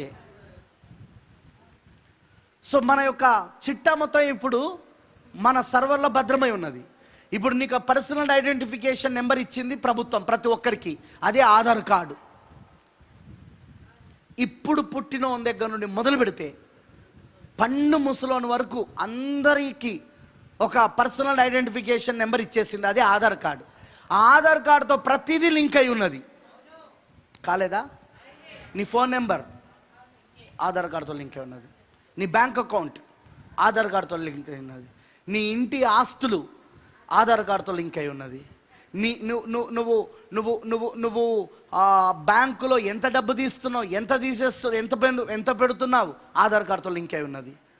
సో ఇప్పుడు ఆ సర్వర్లో నీ నెంబర్ కనుక ఐడెంటిఫికేషన్ కనుక కొడితే నువ్వెవరువో, నువ్వెప్పుడు పుట్టావో, ఏ దేశంలో పుట్టావో, ఏ రాష్ట్రంలో పుట్టావో, ఎక్కడ పుట్టావో, నీ పుట్టినరోజు, నువ్వు పెళ్లి చేసుకున్న రోజు, ఎందుకంటే పెళ్ళిది కూడా నీకు అక్కడ రిజిస్టర్ అయి ఉన్నది. నీ పిల్లలు ఎప్పుడు పుట్టారు, వింటున్నారా?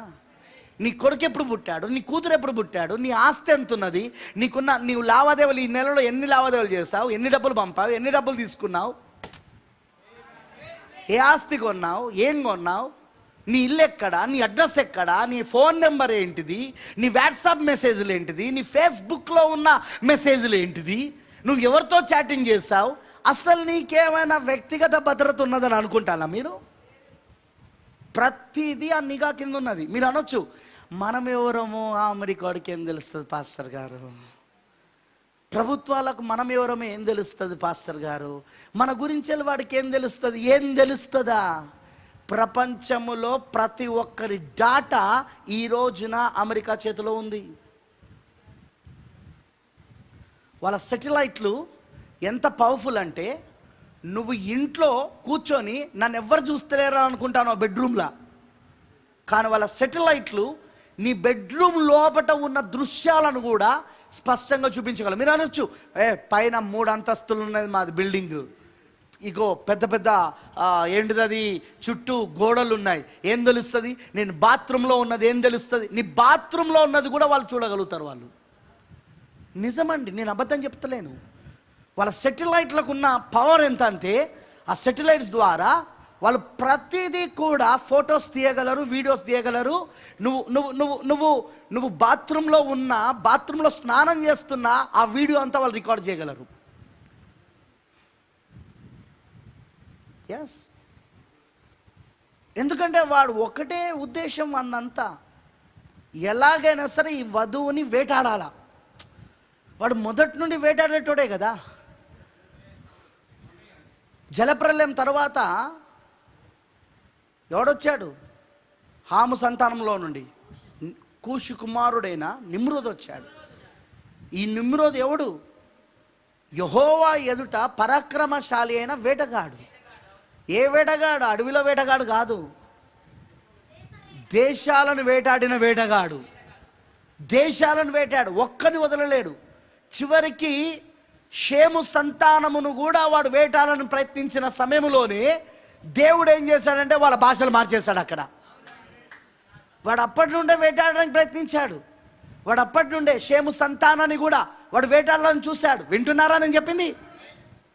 వాడు అప్పటి నుండే వాడు ప్రయత్నం చేస్తూ ఉన్నాడు. వాడు వాడు వాడు వాడు పనే వేటాడడం. చూడండి, జలప్రలయానికి ముందు దేవుని కుమారులు నరుల కుమార్తెలు చక్కని వారిని చూసి తమ మనసుకు వచ్చిన వారిని వాళ్ళు వివాహం చేసుకున్నారు.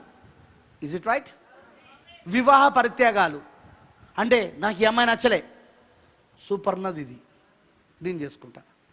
నాకు ఇది నచ్చలే, ఇది బాగుంది. వాడు ఏం చేశాడు? ఆ అమ్మాయిల యొక్క ఆ నరుల కుమార్తెల యొక్క అందము ద్వారా ఎలాగైతే వాడు ఏదోను తోటలో ఆ పండు అందమైనదిగా కనబడేటట్లుగా చేశాడో, వింటున్నారా? అవ్వను శోధించడానికి అలాగునే ఇక్కడ కూడా అందము ద్వారా దేవుని కుమారులందరినీ కూడా ఆకర్షించుకొని వాడు ఏం చేశాడంటే అక్కడ మళ్ళీ ఆ రెండు విత్తనాలను మిక్స్ చేశాడు. అవునా కాదా? ఆ రెండు విత్తనాలను వాడు మిశ్రమం చేశాడు. అది దేవుడికి ఏమాత్రము ఆమోదయోగ్యముగా లేదు. అది అని అన్నాడు. అందుకే నా ఆత్మ నరులతో ఎన్నడూ వాదించదిగా. ఈ నరులు వీళ్ళ హృదయ ఆలోచనలు, చిన్నప్పటి నుండి వీళ్ళ హృదయ ఆలోచనలే చెడ్డవని ఆయన గ్రహించాడు. ఆయన నా ఆత్మ వీరితో ఇక వాదించదని చెప్పి వీరిని సృజించినందుకు ఆయన బాధపడి నాశనం చేశాడు. మొత్తం నాశనం చేశాడు. జలప్రలయం తర్వాత మళ్ళీ వాడు హాము ద్వారా వచ్చాడు. మళ్ళీ వచ్చి ఏం చేశాడు? మళ్ళీ వేటాడడం మొదలుపెట్టాడు. వింటున్నారని చెప్పి మళ్ళీ షేము యొక్క సంతానమును వాడు లక్ష్యంగా చేసుకున్నాడు. ఆమెనంటారా? కానీ దేవుడు మరలా అక్కడ వానికి అవకాశం ఇవ్వలేదు. ఆ షేములో నుండే అబ్రాహాము బయటకు వస్తూ ఉన్నాడు. ఆ షేము సంతానంలో నుండే దేవుడు అబ్రాహామును బయటికి తీసుకొస్తా ఉన్నాడు. ఆ కల్దీయుల దేశం నుండి అబ్రాహామును బయటికి తీసుకొస్తా ఉన్నాడు. ఆ బబులో నుండి దేవుడు బయటికి తీసుకొస్తా ఉన్నాడు. ఎందుకంటే వాడు టార్గెట్ ఏం చేశాడంటే షేము సంతానాన్ని, దేవుని సంతానాన్ని. మళ్ళీ దేవుడు అక్కడ గలిబిలి చేయడం వలన, భాషలు మార్చడం వలన, ఆ భాషలు మొత్తం కూడా గలిబిలి అవడం వలన, అది తారుమారు అవడం వలన అప్పుడు అది బబులోనుగా మారిపోయింది, బాబేలు గోపురంగా మారిపోయింది. అది అక్కడ మళ్ళీ దేవుడు అందరిని వేరు చేయాల్సి వచ్చింది. హల్లెలూయా. వాడు ప్రతిసారి వాడు వేటాడుతున్నది ఎవరినంటే దేవుడు ఏర్పరచుకున్న దేవుడి పిల్లలను, దేవుడు ఏర్పరచుకున్న దేవుని యొక్క కుమారులను, దేవుని యొక్క కుమార్తెలను. అదే వాడి మనసులో ఉన్నదంతా. ఇప్పుడు కూడా మన కాలంలో కూడా అదే. నువ్వు అనుకుంటున్నావేమో నాకు ఎలాంటి బాధ లేదు, నేనెవ్వరో ఏం తెలుసు. ఆ ప్రకటన 13లో నా 2 మృగాలకు నేను ఓడోది ఏం తెలుసు, నాది ఎక్కడ, నాది ఇండియా, నాకేమైనా ఇంగ్లీష్ వస్తుందా, వాళ్ళకేమైనా తెలుగు వస్తుందా నా గురించి తెలుసుకోవడానికి, నా కోసం చట్టం తయారవుతుందట. ఏంది పాస్టర్ గారికి ఇట్లా చెప్తున్నాడు, నేను లక్ష్యం అట. ఏంది అసలు నా గురించి మా వాళ్ళకే సక్కంగా తెలియదు. లేదు లేదు లేదు, ప్రతిదీ వాళ్ళ నిఘా క్రింద జరుగుతూ ఉన్నది. వ్యూహాన్ ల్యాబొరేటరీలో నుండి ఈ యొక్క వైరస్ ప్రబలిందని ముందు చెప్పింది ఎవరు? చెప్పండి నాకు, చెప్పాలి గట్టిగా. చదవలేదని 3 నెలల నుండి అమెరికానే చెప్పింది. ఇప్పుడు అరుస్తూ ఉంది. 3 నెలలు నడిచింది. మొన్న ఒప్పుకున్నది. WHO వాళ్ళు, ఎవరు? వరల్డ్ హెల్త్ ఆర్గనైజేషన్ వాళ్ళు చైనా పక్షమున నిలబడ్డారు. అవునా? దానికోసం ఫండ్స్ కూడా ఆపేశాడు అమెరికా. నేను మీకు ప్రపంచ ఆరోగ్య సంస్థకు నేను ఫండ్స్ కూడా ఇవ్వనని ఇవ్వకుండా ఇప్పుడు దాని నుండి వేరయ్యారు కూడా. నేను వదిలిపెడుతున్నా దీన్ని అని చెప్పేసి మేము ఫండ్స్ ఇవ్వమని. ఎందుకంటే అమెరికానే 70% ఫండ్స్ ఇచ్చేది. ఏది? ప్రపంచ ఆరోగ్య సంస్థకు నేను ఫండ్స్ కూడా ఇవ్వను, మీరు చైనా ఇస్తుందిగా. చైనా అట ఇండియా కంటే తక్కువ ఇస్తుందట ఫండ్స్. ఇంకా ఇండియానా నయమట చైనా కంటే.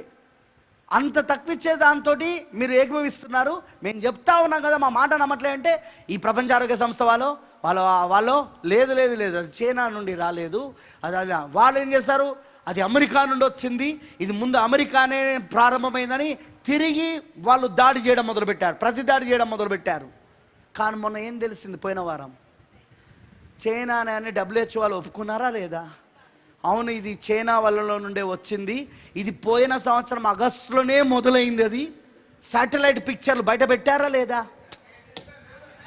ఎవరిదా శాటిలైట్ పిక్చర్లు అనుకుంటాను? అవి అమెరికా అమెరికా వుహాన్ పట్టణంలో ఉన్న మొత్తం శాటిలైట్ పిక్చర్లన్నీ బయట తీసుకొచ్చి చూపించిందా లేదా?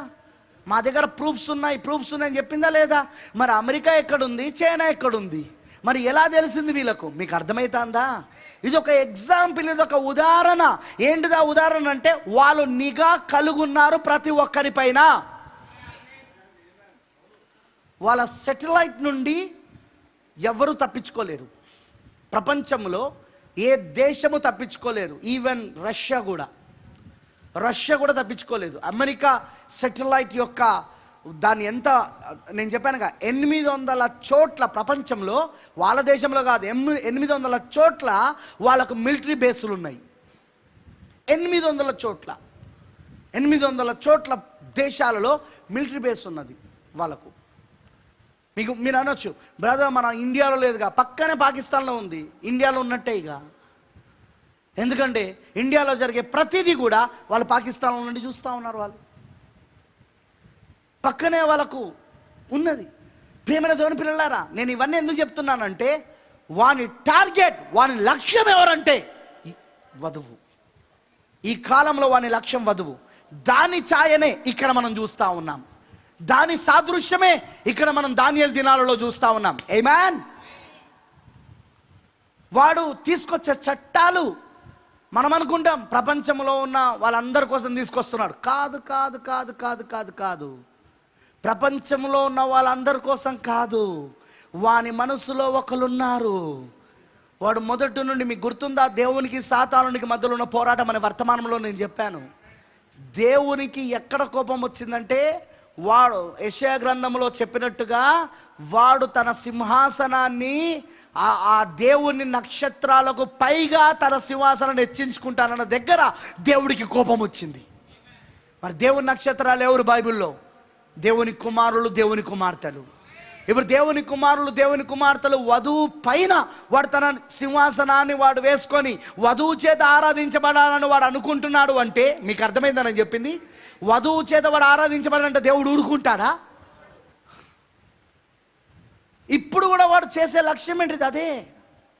ఈ వధువుని వాడు లక్ష్యంగా పెట్టుకున్నాడు.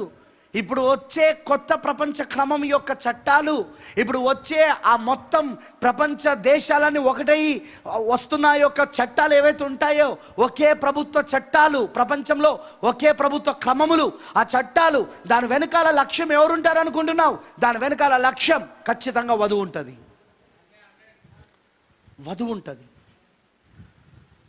నీవే నువ్వు వధువు అయితే నువ్వే ఆ లక్ష్యం. ఆమేన్. ఇక చూడండి, ప్రతిమ తయారు చేశాడు. అవునా? ప్రకటన 13లో కూడా రెండో క్రూరముఖం, మొదటి క్రూరముఖం కోసం ప్రతిమ తయారు చేసిండా లేదా? చాలాసార్లు చదివినాం కదా.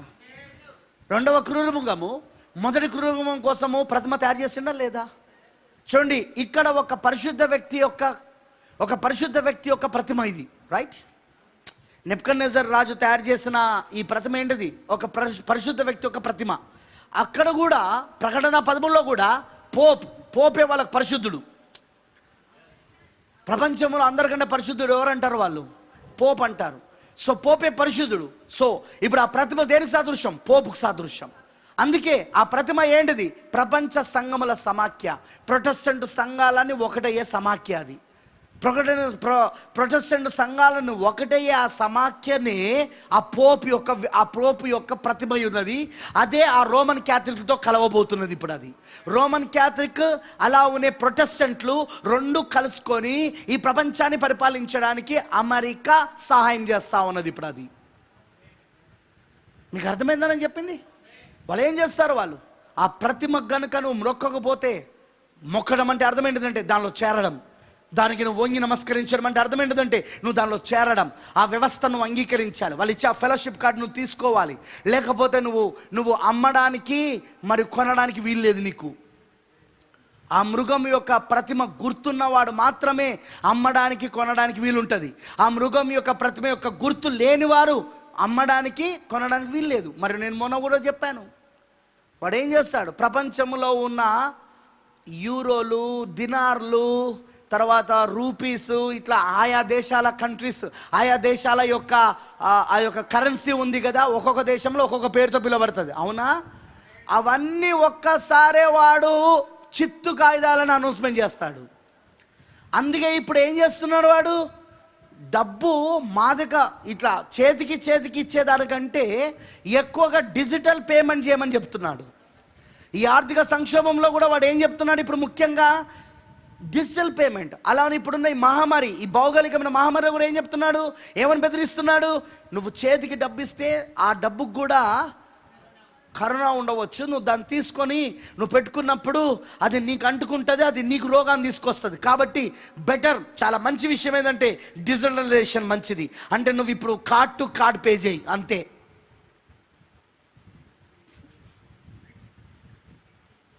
వాడు ఒకరోజు ఏం చేస్తాడు, అందరినీ మీ డబ్బులన్నీ ఇంట్లో ఉన్నాయి అన్నీ వెళ్ళి బ్యాంకులో జమ చేయమని చెప్తాడు. ఎందుకు, ఇక ఆ డబ్బులు చెల్లవు, ఆ డబ్బులు ఇక పనిచేయవు, కాబట్టి మొత్తం దాంట్లో వేయమని చెప్తాడు. మొత్తం అందులో వేసేసిన తర్వాత ఇక కార్డు ద్వారా నువ్వు ఏదైనా కూరగాయలు కొన్నా కార్డే, నువ్వు రేషన్ సామాన్లు కొన్నా కార్డే, నువ్వు పెట్రోల్ పోయించుకోవాలన్నా కార్డే. ఇప్పుడు ఆ కార్డు ఉండడం ద్వారా ఇప్పుడు ఏమవుతుంది, ఇప్పుడు నువ్వు ఏదైనా కొనాలన్నా, ఏదైనా కొనాలన్నా, అమ్మాలన్నా, ఏం చేయాలన్నా ఖచ్చితంగా కార్డు కావాలంటాడు.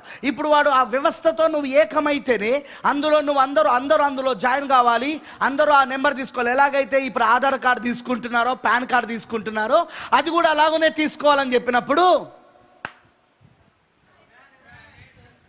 ప్రత్యక్షత లేని వాళ్ళందరూ ఏం చేస్తారు, తీసుకుంటారు. బయలుపడలేని వాళ్ళందరూ ఏం చేస్తారు, ఈ సంఘ శాఖలు వీళ్ళందరూ. ఇది కూడా ఒక మార్పులే, విప్లవాత్మకమైన మార్పు అంతే. ప్రపంచంలో మార్పులు వచ్చినా ఈ సంక్షోభం చేపట్టి, మహమ్మారి చేపట్టి అని అనుకొని తీసుకుంటారు. కానీ వధువుకు మాత్రం కళ్ళు తెరబడి ఉంటాయి. ఇదేదో ఇదివరకు నేను ప్రవక్త వర్తమానంలో చదివిన కదా, ఎప్పటి నుండో పరిశుద్ధాత్మ దీన్ని హెచ్చరించాడు కదా, ఇప్పుడు దీంట్లో చేరితే మనము 666 ముద్రను వేసుకున్నట్టే కదా.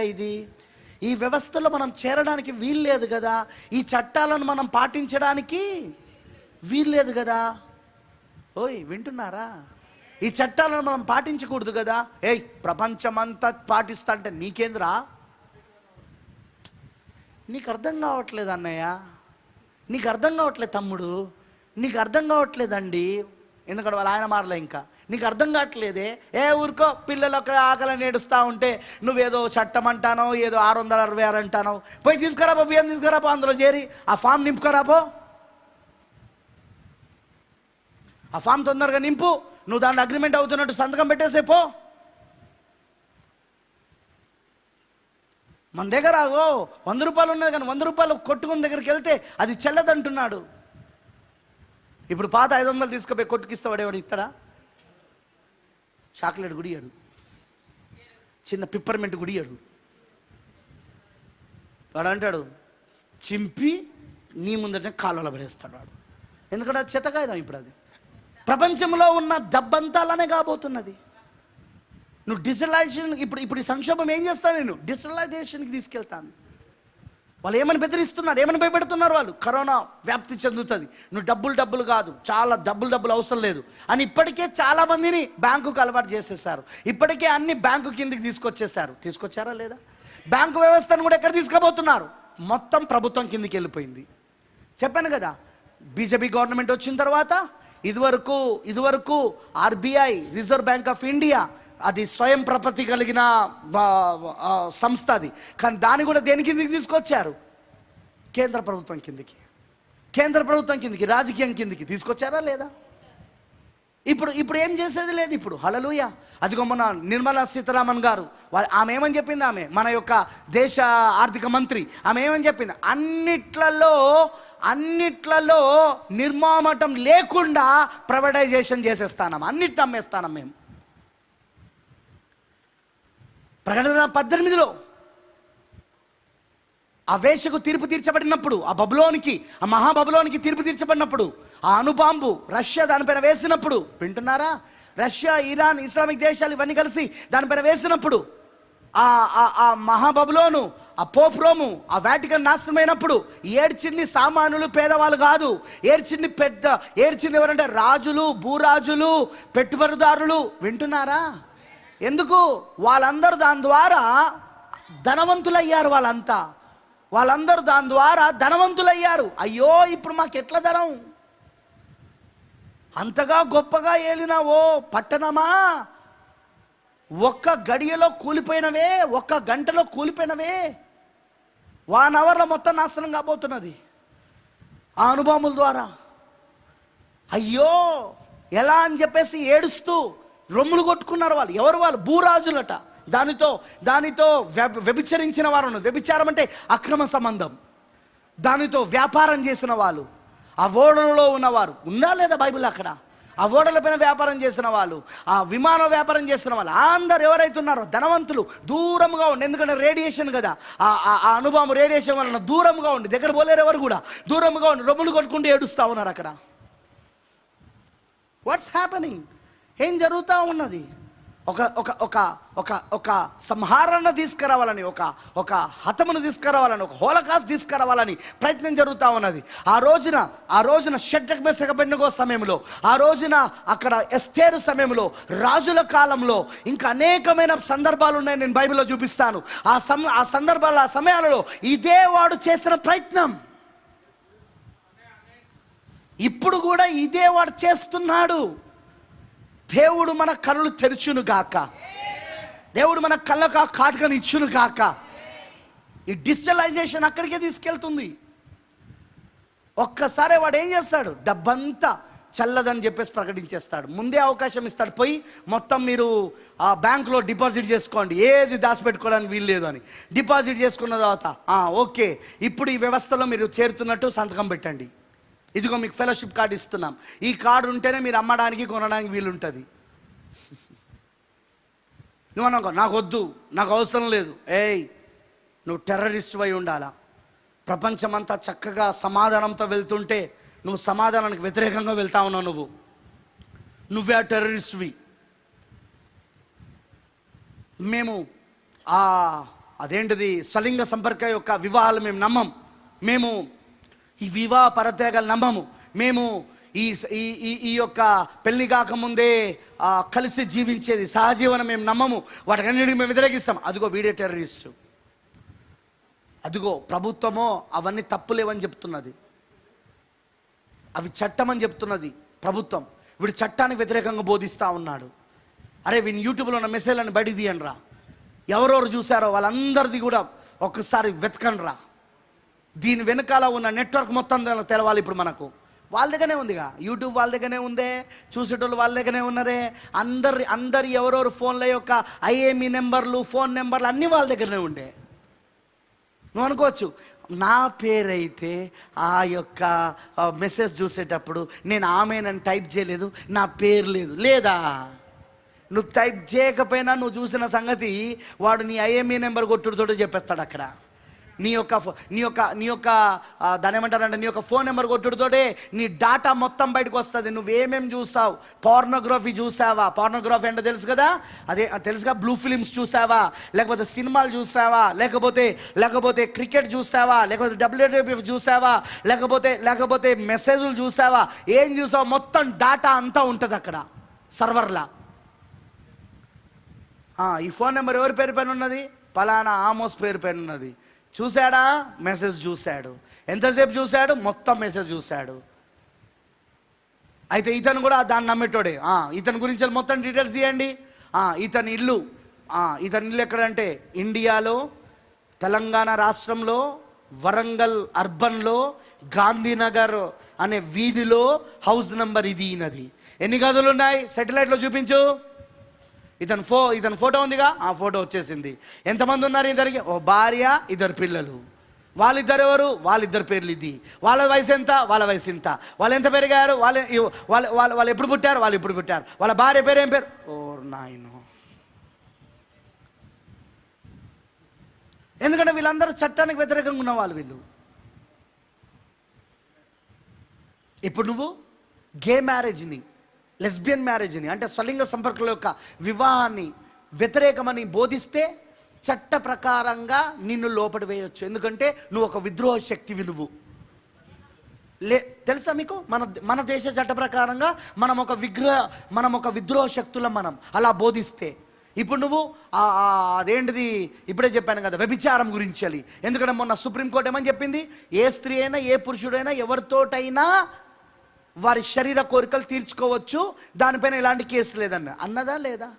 అందుకే కేసులు చేస్తలేదు, ఓన్లీ క్లాసులు ఇచ్చి పంపుతున్నారు. ఉంటే ఉండండిరా, బతుకుతే బతకండ్రా, కలిసి ఉంటే ఉండండిరా, లేకపోతే లేదని చెప్తున్నారు.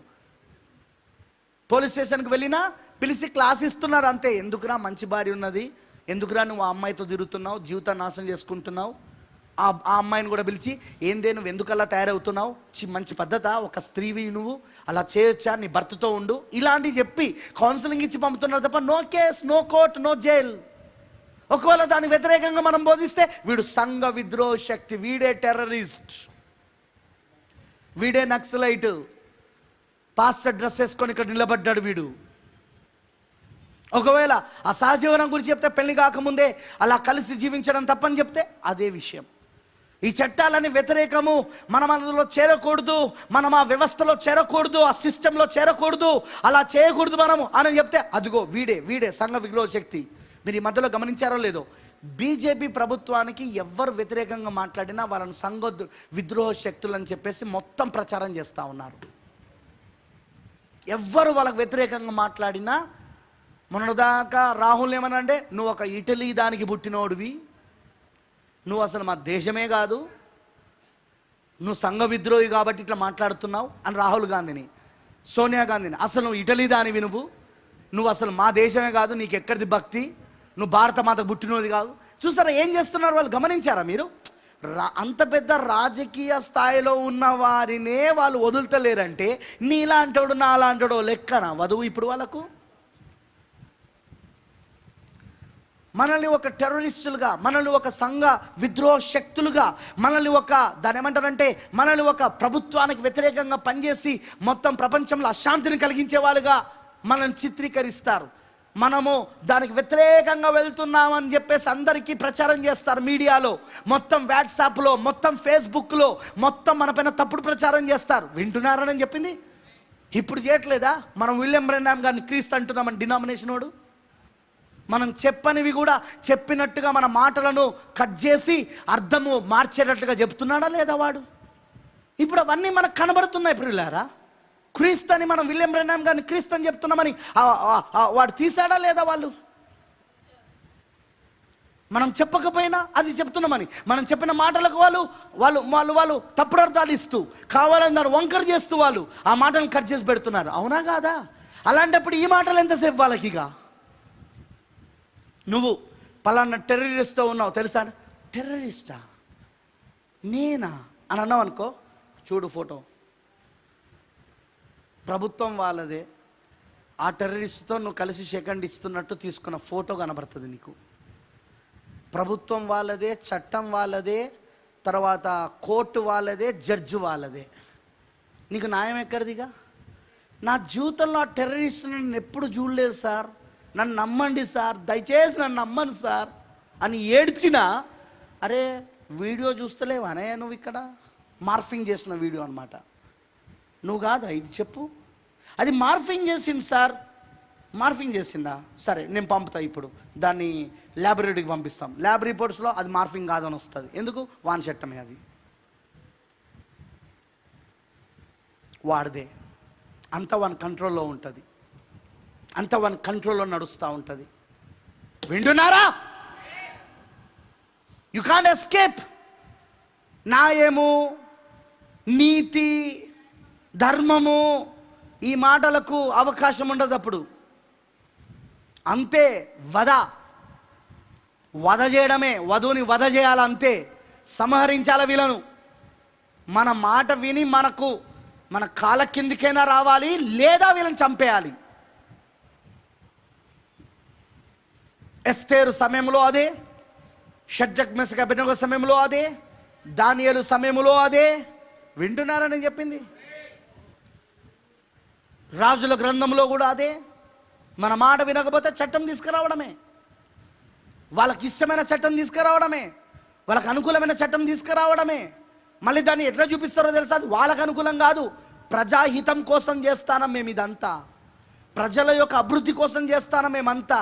నిన్ను నన్ను ఏం చేస్తారో తెలుసా? వీళ్ళు విద్రోహ శక్తులు, వీళ్ళు ఇక్కడ జీవించడానికి వీలు లేదు, ఇలాంటి వాళ్ళు జైల్లో ఉండాలి, ఇలాంటి వాళ్ళను చంపేయాల, వీళ్ళను నిలబెట్టి కాల్చిపడేయాల వీళ్ళను.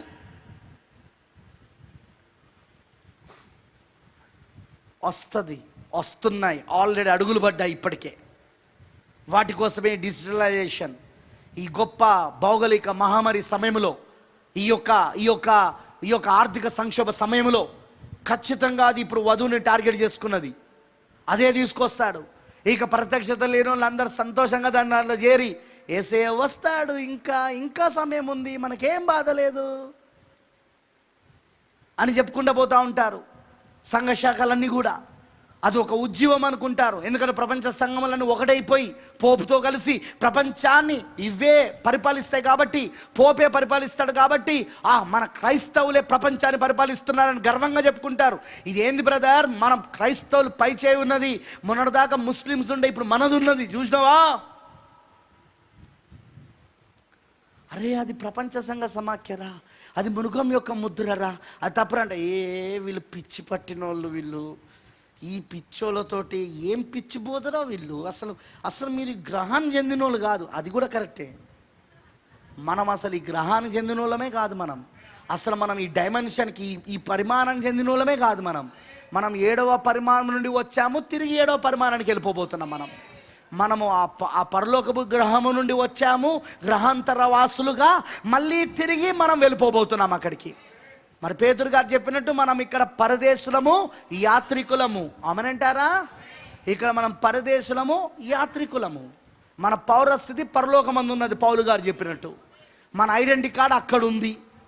ఎప్పుడైతే మనం పరిశుద్ధాత్మతో నింపబడ్డామో అప్పుడే మన పౌరస్థితి పరలోకమందు ఉన్నది. అప్పుడు లోరే దేవుడికి మహిమ కలుగును గాక.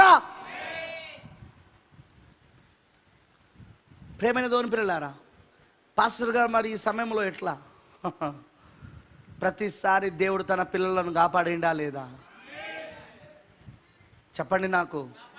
షడ్రక్ మెస్సక్ అబేద్నెగో దగ్గర కాపాడిండా లేదా? దానియేలు దగ్గర కాపాడిండా లేదా? ఎస్తేర్ దగ్గర కాపాడిండా లేదా? మరి ఈ వధువుని ఎందుకు కాపాడాడు ఆయన? ఎందుకంటే వాళ్ళందరూ మనకు ఛాయలు, నీడలైతే, వాళ్ళందరూ మనకు సాదృశ్యాలైతే, ఇదిగో ఇప్పుడు మనము నిజమైన రూపమైన మనం. అలాంటప్పుడు ఇప్పుడు ఆయన మనకి ఇక్కడ తప్పించుకునే మార్గం ఉండదంటావా? ఉంటది. అదే 3వ ఈడుపు పరిచర్య. ఏంటా 3వ ఈడుపు పరిచర్య? పలకబడిన మాట. హల్లెలూయా. ఆ రోజు యేసు యొక్క పలకబడిన మాట ద్వారా ఎలాగైతే చేపలు, రొట్టెలు సృజించబడ్డాయో, ఇలాగునే ఇప్పుడు కూడా పలకబడిన మాట ద్వారా మనం సృజించుకొని తినడం మొదలు పెడతాము. ఆ రోజు ప్రవక్త బ్రహ్నాం గారు ఎలాగైతే పలకబడిన మాట ద్వారా ఆ యొక్క ఉడతలను సృజించి దానిని చంపుకొని దాన్ని వండుకొని తిన్నాడో, అలానే మనము కూడా పలకబడిన మాట ద్వారా సృజించుకొని వండుకొని తినబోతున్నాం మనం. దానికోసమే ఈ ట్రైనింగ్ అంతా. ఇప్పుడు జరిగేది ఏంటిది? దానికోసమే శిక్షణ. అందుకే దేవుడు తన ముద్రలు తెరుస్తున్నాడు, అందుకే దేవుడు తన మర్మములు తెరుస్తున్నాడు, తన వాక్యాన్ని తెరుస్తా ఉన్నాడు, తన ప్రణాళికను, తన సంకల్పాన్ని, తన యొక్క విమోచన పథకానికి బయలుపరుస్తా ఉన్నాడు, తన మేధస్సును నీలో కుమ్మరిస్తా ఉన్నాడు. దాని వలన నువ్వు పూర్తిగా వాక్యం పైన ఆనుకోవాలని, నువ్వు పూర్తిగా దేవుడు వాక్యం పైన ఆనుకోవాలని. అందుకే దేవుడు ఇవన్నీ పరిస్థితులలో నీకు ఆయన శిక్షణ ఇస్తున్నాడు. ఇగో ఇక్కడే అవిశ్వాసులు, వేషధారులు ఏమవుతారు? వేరవుతారు. ఆయన చేతిలో చాట ఉన్నది. ఆయన చేతిలో చాట ఎందుకు ఉన్నది? కోత తర్వాత ఏం జరుగుతుంది? కోతకాలం తర్వాత కళ్ళంలోకి తీసుకెళ్ళబడుతుంది. అవునా?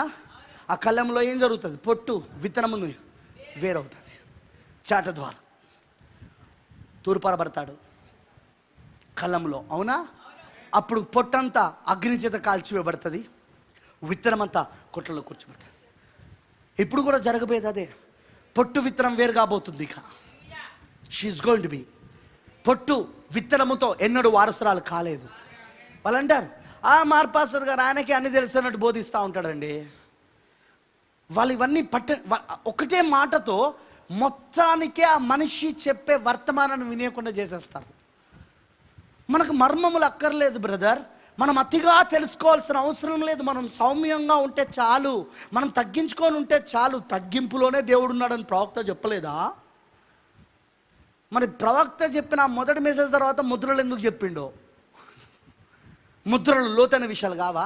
ఇప్పుడు నువ్వు అదే ముద్రలు వద్దంటున్నావు, నువ్వు ఇప్పుడు అదే ముద్రలు వద్దు, ఆ మర్మములు వద్దంటున్నావు, నువ్వు తగ్గింపు కలుగుంటే చాలంటున్నావు. మరి ప్రవక్త ఏమని చెప్పాడు? తగ్గింపు కలుగుండమని చెప్తూనే ముద్రలు బోధించాడా లేదా? చూసినా, ఒక్క మాటతో వీళ్ళు ఏం చేస్తారంటే ఆ మనిషిపై ఉన్న గౌరవాన్ని తీసివేస్తారు, ఆ ప్రభావాన్ని తీసివేస్తారు, ఆ ప్రభావాన్ని చంపేస్తారు. వీళ్ళు నరహంతకులు. వీళ్ళు ఎవరంటే నరహంతకులు అనమాట. వర్తమానం విననీయకుండా, ప్రవక్త వర్తమానం చదవనీయకుండా, ఇలాగ 5 రకాల పరిచయలో ఈ చివరిలో దేవుడు ఎన్నుకున్న ఆ 5 రకాల పరిచయల ద్వారా మొత్తం ప్రపంచంలో ఉన్న వధువుకి ఆయన శరీరానికి క్షేమాభివృద్ధి కలిగించడానికి దేవుడి పరిచయం జరిగిస్తూ ఉన్నాడు. మనిషి కుమారుని పరిచయం జరిగిస్తూ ఉన్నాడు. 1965 వరకు దేవుడు ఒక్క మనుషుల్లో ఆయన పరిచయం జరిగించాడు. కానీ 1965లో డిసెంబర్ 24వ తారీఖున ఎప్పుడైతే ప్రవక్త విలియం బ్రహ్నాం గారు వెళ్ళిపోయారో, ఎప్పుడైతే భూమిపై నుండి తీసివేయబడ్డాడో, అప్పుడు ఇక పరిచర్య 1966 నుండి 2020 వరకు ఇప్పుడు ఏం జరుగుతుంది? 5 రకాల పరిచయల ద్వారా అదే ప్రవక్త వర్తమానాన్ని దేవుడు ఇప్పుడు 5 రకాల పరిచయల ద్వారా, అదే మనిషి కుమారుని పరిచర్య ఇప్పుడు 5 రకాల పరిచయల ద్వారా, అనేక సభ్యులు కలిగిన శరీరం ద్వారా ఇప్పుడు దేవుడు పనిచేస్తా ఉన్నాడు. ఇప్పుడు ఆయన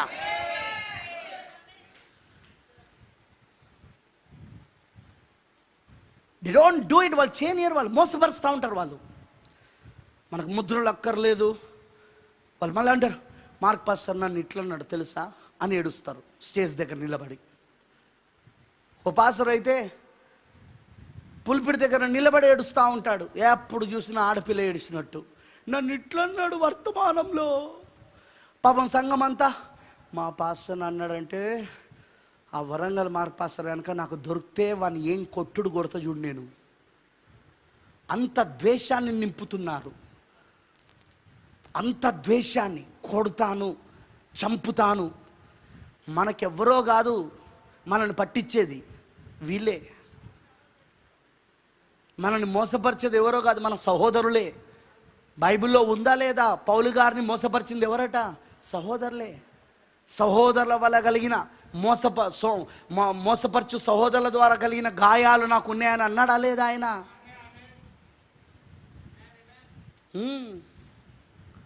వస్తూ ఉంటుంది, ఇది జరుగుతూ ఉంటుంది. ఇది ఒక్క మాటతో తీసేస్తారు వాళ్ళు. ఒక్క మాటతో సంఘంలో ఎవరు వర్తమానం విననీయకుండా చేస్తారు. ఒకటే మాట అంటారు, ప్రవక్త వర్తమానం మీకు చదివిన అర్థం కాదు, పాస్టర్గా నేను చెప్తేనే అర్థమవుతుంది, కాబట్టి మీరు ఎవరు చదవాల్సిన అవసరం లేదు. అయిపోయా.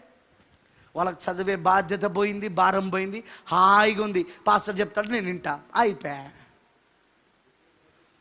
మరి ప్రవక్త చెప్పిన ప్రవచనం ఇది ప్రతి ఒక్క ఎన్నుకోబడిన విత్తనము చేతిలోనికి వెళ్తుంది. వర్తమానము, ఈ టేపులు, ఈ పుస్తకాలు, ఎన్నుకోబడిన విత్తనము ఎవరైతే ఉన్నారో ప్రపంచంలో వాళ్ళందరి దగ్గరికి ఇది వెళ్తుంది అన్నాడు ఆయన. వాళ్ళు నేరుగా ఈ స్వరం వింటారన్నాడు. అన్నాడా లేదా? ఎందుకు మాలాంటి వాళ్ళు చెప్తున్నాం? ప్రవక్త వర్తమానం చదవండి, 7 ముద్రలు చదవండి, 7 సంకలాలు చదవండి, దానియేలు 70 వారాలు చదవండి, ఆ పుత్ర స్వీకారాన్ని చదవండి, అలానే బూరల పండుగ చదవండి, ఆ మొత్తము ఆ 1959 నుండి 1963 వరకు ఉన్న పుస్తకాలు ముఖ్యంగా ధ్యానించండి. వాటిలో చాలా విషయాలు ఉన్నాయి. 3వ ఇడుపు పరిచర్య ప్రారంభమైంది అప్పుడే. ఎప్పుడైతే జాన్ ఎఫ్ కెనడీ అమెరికా దేశానికి అధ్యక్షుడిగా ఏలబడ్డాడో, 6వ దర్శనం ఎప్పుడైతే జరిగిందో 1933లో ఆయన 6వ దర్శనంలో చూసిన ఆ క్రూరమైన స్త్రీ ఇప్పుడు ఆ వైట్ హౌస్లో తిష్ట వేసుకొని కూర్చున్నదో, అప్పుడే ఆర్థిక వ్యవస్థలు మొత్తం తన చేతిలోనికి ఎప్పుడైతే తెచ్చుకున్నదో అమెరికా ఆర్థిక వ్యవస్థలన్నింటినీ, అప్పుడే ఆయనకు రివలేషన్స్, ప్రకటన గ్రంథం తెరవడం మొదలుపెట్టింది. ఆయన వెంటనే ప్రకటన గ్రంథం బోధించడం మొదలుపెట్టాడు. యేసుక్రీస్తు ప్రత్యక్షత అనే పేరుతో ఆయన మొత్తం మొదటి 3 అధ్యాయాలన్నీ బోధించడం ప్రారంభించాడు ఆయన. ఆ తర్వాత ఆయనకు దేవుడు మరి ప్రకటన 5వ అధ్యాయము, తర్వాత ప్రకటన గ్రంథంలో 5వ అధ్యాయమును దేవుడు తెరిచాడు. ఆ తర్వాత దానియేలు 70 వారాలు, ఆ తర్వాత ముద్రల తర్వాత బూరల పండుగ, ప్రకటన గ్రంథం పైన అన్నీ కూడా దేవుడు ఆయనకు ఇవ్వడం మొదలుపెట్టాడు 65 దాకా. అవునా కాదా? బట్ టుడే ఈరోజు వర్తమానం నీకు అర్థం కాదు, అబద్ధాలు, మర్మములు మనకు అక్కర్లేదు, ఆయనకు అన్నీ తెలుసని చెప్పుకుంటాడు. ఇలాంటి మాటలతో వాళ్ళు ఏం చేస్తారంటే మోసపరుస్తూ ఉంటారు. పాపం మోసపరచడం వలన ఏమవుతుందంటే వాళ్ళకు అలారం పోయింది, అలారం లేదు. ఇప్పుడు ఫస్ట్ ఆధార్ కార్డు వచ్చింది, అందరం తీసుకున్నామా లేదా? తీసుకున్నాం. తర్వాత ఇప్పుడు బ్యాంకు లావాదేవీలు చేయాలంటే అందరికీ పాన్ కార్డు అన్నారు, తీసుకుంటానమా లేదా? తీసుకున్నాం. ఆ తర్వాత ఇప్పుడు ఇది ఫెలోషిప్ కార్డు అన్నారు, ఇది కూడా అట్లాంటి కార్డే, దానిలో తప్పేం లేదు. ఫినిష్ అయిపోయి వాళ్ళ పని ముగించబడింది. అదే గ్రహించలేరు వాళ్ళు. వస్తున్న చట్టాలేంటో గుర్తించలేరు వాళ్ళు. వాక్యం యొక్క వెలుగులో ఆ చట్టాలను గ్రహించలేరు, ఆ చట్టాలను గుర్తించలేరు. ఏం జరుగుతుందో వాళ్ళకి అర్థం కాదు. అర్థమవుతుందా? We have to be very careful. మనం ఇప్పుడు చాలా జాగ్రత్త ఉండాలి. ఎందుకంటే మన కళ్ళు మాత్రం ఇప్పుడు తెరవబడి ఉన్నాయి. దేవుడు మన కళ్ళు మాత్రమే తెరిచాడు ఇప్పుడు ఈ సంఘటనలకు, ఇప్పుడు ప్రపంచంలో జరుగుతున్న సంఘటనలకు. ఆ కాటుక దేవుడు మనకు మాత్రమే ఇచ్చాడు. మిగతా వాళ్ళందరూ గుడ్డితనంలో ఉన్నారు. ఇప్పుడు వాళ్ళు చూడలేరు. వాళ్ళ నాయకులు గుడ్డి వాళ్ళే, వాళ్ళని వెంబడిస్తున్న ఆ సమూహము కూడా, ఆ సంఘము కూడా గుడ్డిదే. ఇద్దరు కలిసి ఎందులో పడతారట? గుంటలో పడతారు, నరకంలో పడతారు. గుంట ఏంటిది? నరకం. ఎందుకంటే గుడ్డివాడిని నడిపిస్తాడు. ఈ నడిచే గుడ్డివాడికి ఎదుటోడు గుడ్డోడు అని తెలియదు. మీకు అర్థమవుతుందా? నాయకుడు గుడ్డివాడని ఎప్పుడు తెలుస్తుందంటే వాడిని వెంబడించే విశ్వాసకి కళ్ళుంటే, గుడ్డితనం లేకుండా కళ్ళుంటే, చూడగలిగితే, అరే ఈ నాయకుడే గుడ్డివాడు, నన్ను ఎక్కడ నడిపిస్తాడు అని ఉంటుంది. అసలు ఈ విశ్వాసి కూడా గుడ్డోడే, వాడిని నడిపించే నాయకుడు కూడా గుడ్డివాడే. ఇప్పుడు ఈ గుడ్డివాడికి నడిపించబడుతున్న నాయకుడి గుడ్డివాడని ఎవరు చెప్పాలా?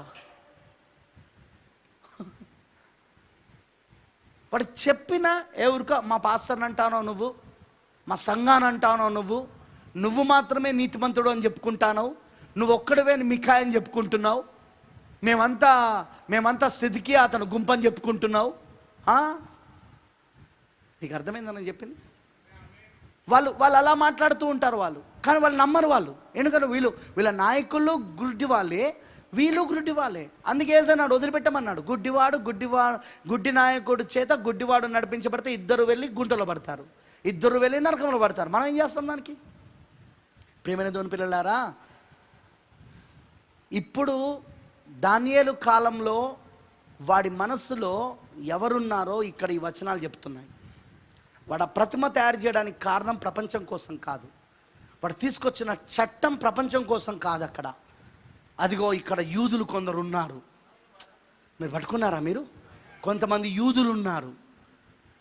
ఇప్పుడు ఈ కల్దీలు వచ్చి ఆ యూదులను గూర్చి వచ్చి, ఆ బబులోను వచ్చి ఆ యూదులను గూర్చి వచ్చి అక్కడ నెబుకద్నెజర్ రాజుకి వాళ్ళు సాకులు చెప్తా ఉన్నారు, వాళ్ళు కొండములు చెప్తా ఉన్నారు. సేమ్ హామాను వెళ్ళి, ఎస్తేరు కాలంలో హామాను వెళ్ళి ఐశ్వర్యేశ్వరాజుకి కొండములు చెప్తా ఉన్నాడు. ఎవరు గురించి? యూదులు గురించి, ఎస్తేరు ప్రజల గురించి, ఎస్తేరు గురించి, మొర్దెకై గురించి, ఎస్తేరు ప్రజల గురించి. వింటున్నారా? అలా ఉన్నాయి దానియేలు కాలంలో కూడా. రేపు చూపిస్తాను శనివారం రోజు. దానియేలు కాలంలో కూడా సేమ్ థింగ్. వీళ్ళకున్న ఆ ప్రణాళిక ఏదైతే వీళ్ళ మనసులో ఉన్నదో, ఈ మొత్తం భౌగోళికమైన మహమ్మారి సమయంలో, ఈ మొత్తం భౌగోళికంగా ప్రపంచవ్యాప్తంగా వస్తున్న ఈ యొక్క చట్టాలు ఏవైతే ఇప్పుడు తయారవుతున్నాయో, ఎందుకంటే ఈ ఆర్థిక సంక్షోభం సమయంలో కొత్త చట్టాలు వాళ్ళు తయారు చేస్తారు. ఆ చట్టాలు ఎలా అనిపిస్తాయి అంటే ఇది అందరి కోసం తయారు చేస్తున్నాయి, అందరు బాగుండాలని తయారు చేస్తున్నట్టు కనబడతాయి. కానీ దాని వెనకాల లక్ష్యం ఎవరున్నారంటే, వాడి మనసులో ఎవరున్నారంటే వధువు ఉన్నది. పెళ్లి కుమార్తె, ఈ కాలం ఒక పెళ్లి కుమార్తె. వీళ్ళందరినీ ఆ సిస్టమ్ కిందకి తీసుకురావాలని, ఆ వ్యవస్థ కిందికి, ఆ ప్రకటన 13లో నా ప్రతిమ దగ్గరికి తీసుకురావాలని. ఆ ప్రతిమకు ఎవరు మోకరించకపోయినను, ఎవరు మొక్కకపోయినను, ఎవరు దానిలో చేరకపోయినను వాళ్ళు కొనడానికి అమ్మడానికి వీల్లేదు. దాని ముద్ర వేసుకోకుండా ఉంటే కొనడానికి అమ్మడానికి వీల్లేదు. ఉందా లేదా?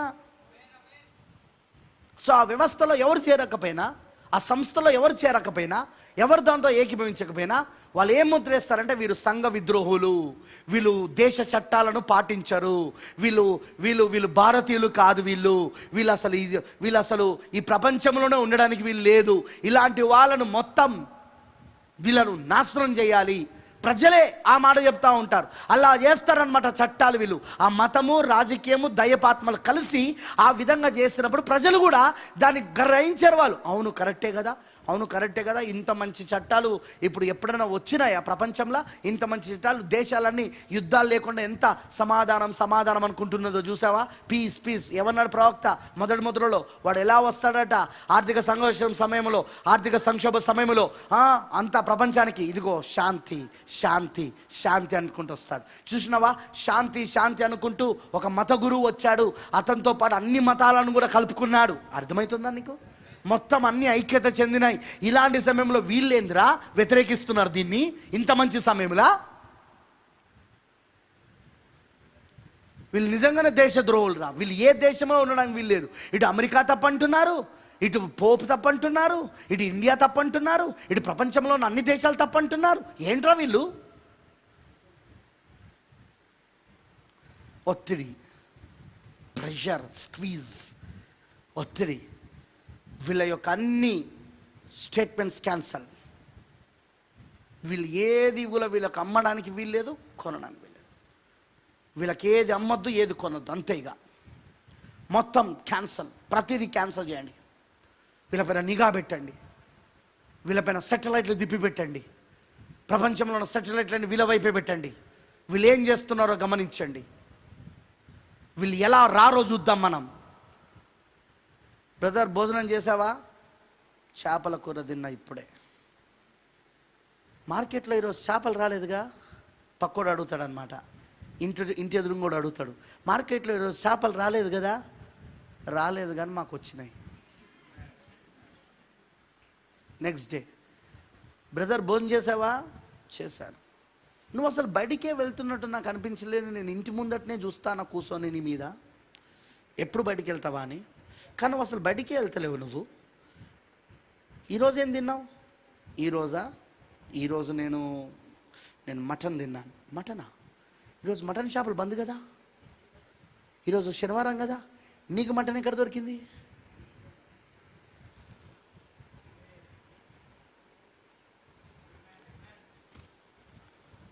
మీకు అర్థమవుతుందా?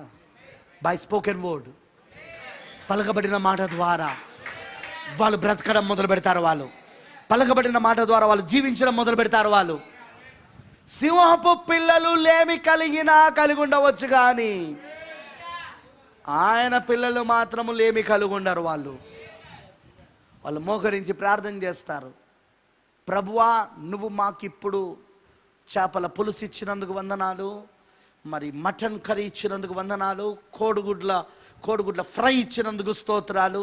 యేసుక్రీస్తు అడుగుచున్నాను, ఆమేన్. వచ్చేసినాయి అన్నీ. కమాన్, భోంచేయండి. భోంచేసాం. దేవునికి మహిమ కలుగును గాక. హాయిగా నిద్రపోదాం. వీళ్ళ కెమెరాలు చూస్తూ ఉంటాయి. ఏం జరుగుతుంది? ఎడిపోతున్నాడు అతను, బయటికి వెళ్తలేడు సార్, అక్కడే ఉన్నాడు. మరి ఎట్లా బ్రతుకుతాను వీళ్ళు? ఏమో సార్, అర్థం కావట్లేదు. ఇక వాడు దాడి చేసే ముందు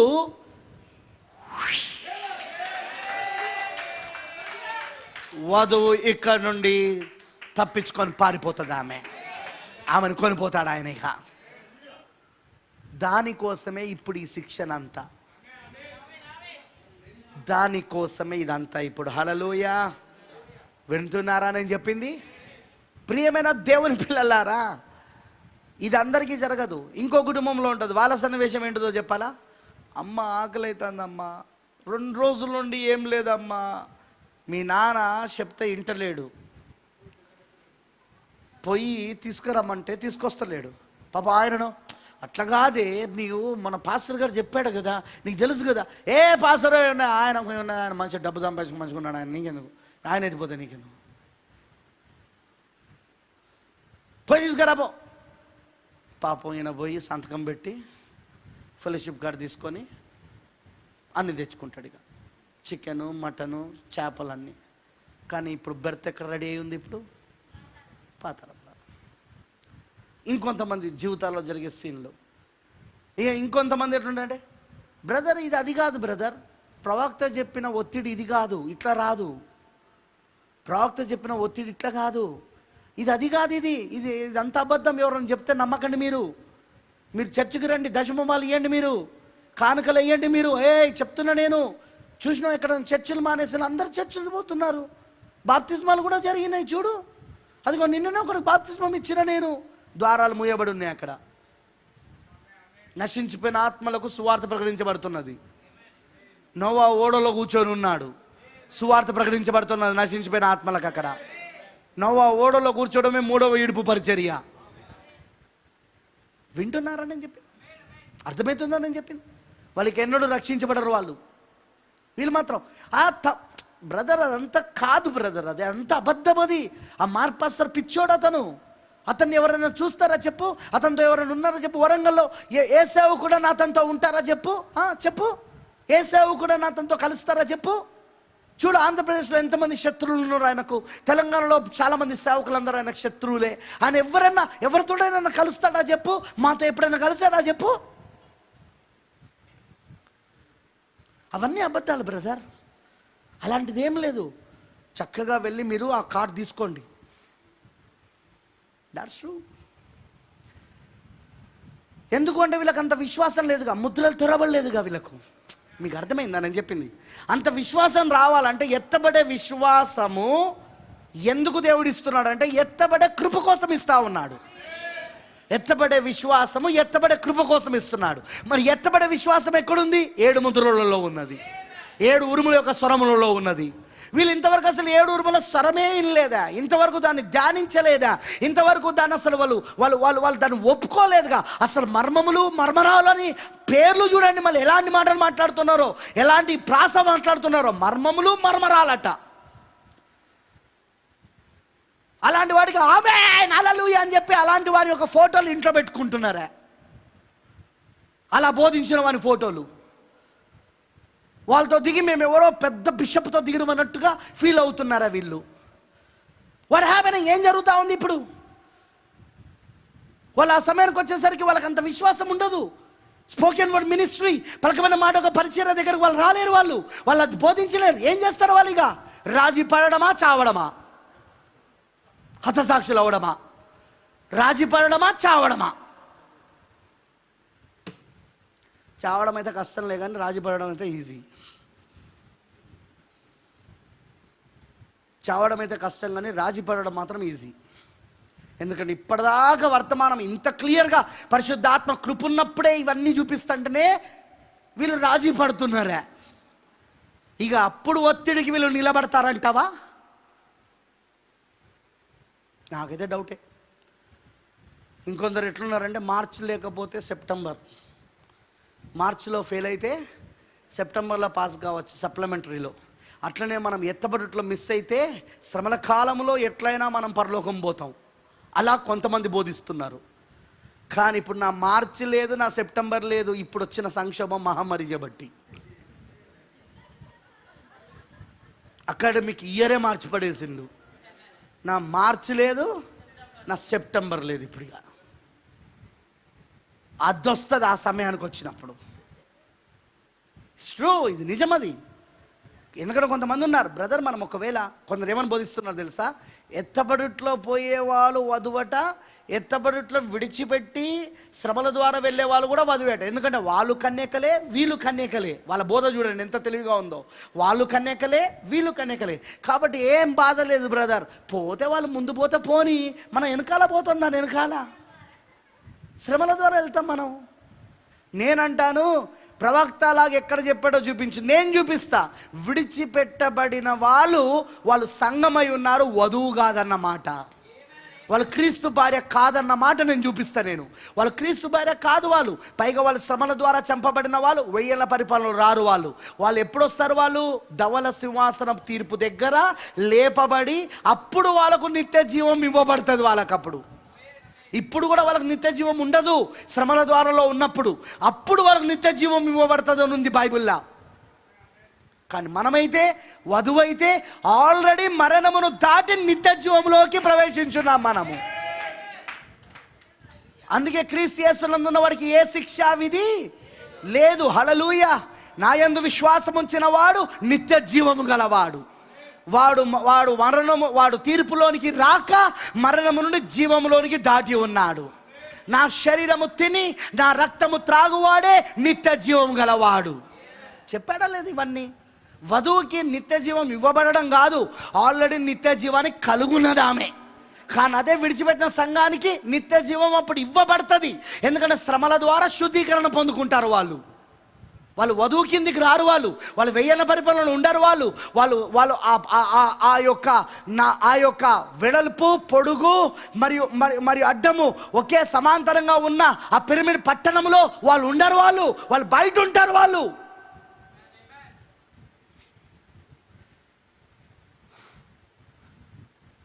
ఆ క్రొత్త భూమి క్రొత్త ఆకాశంలో ఉండే ఆ పిరమిడ్ పట్టణంలో వాళ్ళు ఉండరు.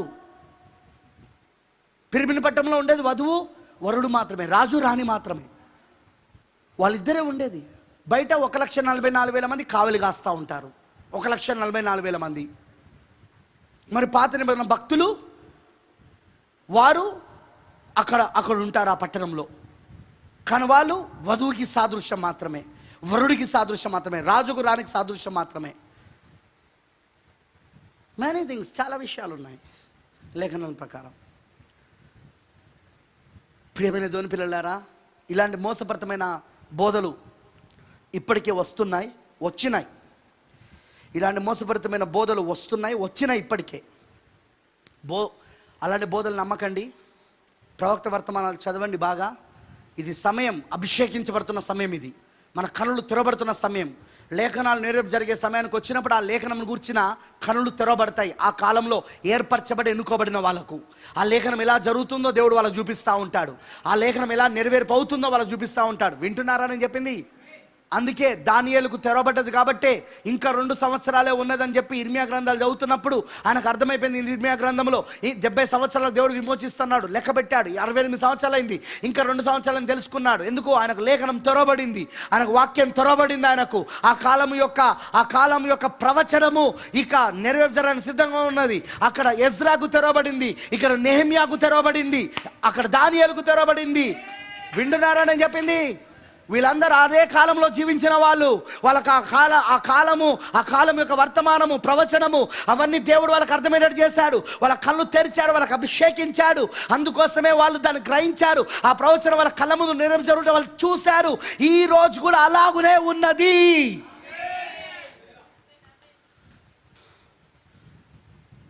లేకపోతే నువ్వు చర్చికి వచ్చి నిద్రపోతావు. Very simple. హాయిగా నిద్రపోతావు. నువ్వు అనుకుంటున్నావు నువ్వు చర్చిలో ఉన్నంత మాత్రం, మార్పాస్టర్ చర్చిలో ఉన్నంత మాత్రం పరలోకం పోతావని ఎత్తుపడితే జరుగుతుందని ఎప్పుడు అనుకోకు. ఎందుకంటే నేను ఎప్పుడు చెప్పలేదు ఈ చర్చికి వస్తే నువ్వు ఎత్తపడతావని. నేను ఎప్పుడు చెప్పేది ఒకటి, వ్యక్తిగత ప్రత్యక్షత. శిరస్సు ఇప్పుడు ఎవరెవరైతే ఆ ఏర్పాట్లో, ఎన్నికలో, క్రీస్తు శరీరంలో సభ్యులుగా ఉన్నారో ఆ సభ్యులకు వ్యక్తిగతముగా వస్తూ ఉన్నది ఇప్పుడు. అది ఆయన శిరస్సుగా వ్యక్తిగతముగా వాళ్ళకు హత్తుకుంటున్నాడు ఇప్పుడు ఆయన. ఇది వ్యక్తిగత ప్రత్యక్షత. ఇది హానోకు వ్యక్తిగతముగా దేవుడితో నడిచిన ప్రత్యక్షత. ఇది ప్రియమైన దేవుని పిల్లలారా, సిద్ధపడండి, అభిషేకించబడండి. ఈ మర్మములు తెరవబడడం వలన ఆ ఎత్తబడే విశ్వాసం నీకు వస్తుంది. ఆ 7 ఉరుముల యొక్క స్వరము నీకు ఎత్తబడే విశ్వాసాన్ని ఇస్తుంది. ఆ ఎత్తబడే విశ్వాసం ఎత్తబడే కృప కొరకే ఇస్తున్నది. ఎత్తబడే కృప ఉంది కాబట్టి ఎత్తబడే విశ్వాసం వస్తున్నది. కాబట్టి పూర్తిగా దేవుడికి సమర్పించుకో, పూర్తిగా దేవుడికి అర్పించుకో. Let us pray. ప్రార్థన చేసుకుందాం, ప్రార్థించుకుందాం. Let us pray. మనం 2 చేతులు పైకెత్తి పూర్తిగా మనం దేవుడికి సమర్పించుకుందాం. పూర్తిగా మనం దేవుడికి అర్పించుకుందాం.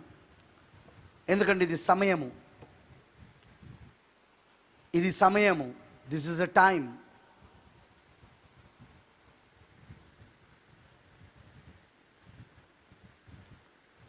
మనం వెళ్ళిపోయే సమయం వచ్చేసింది.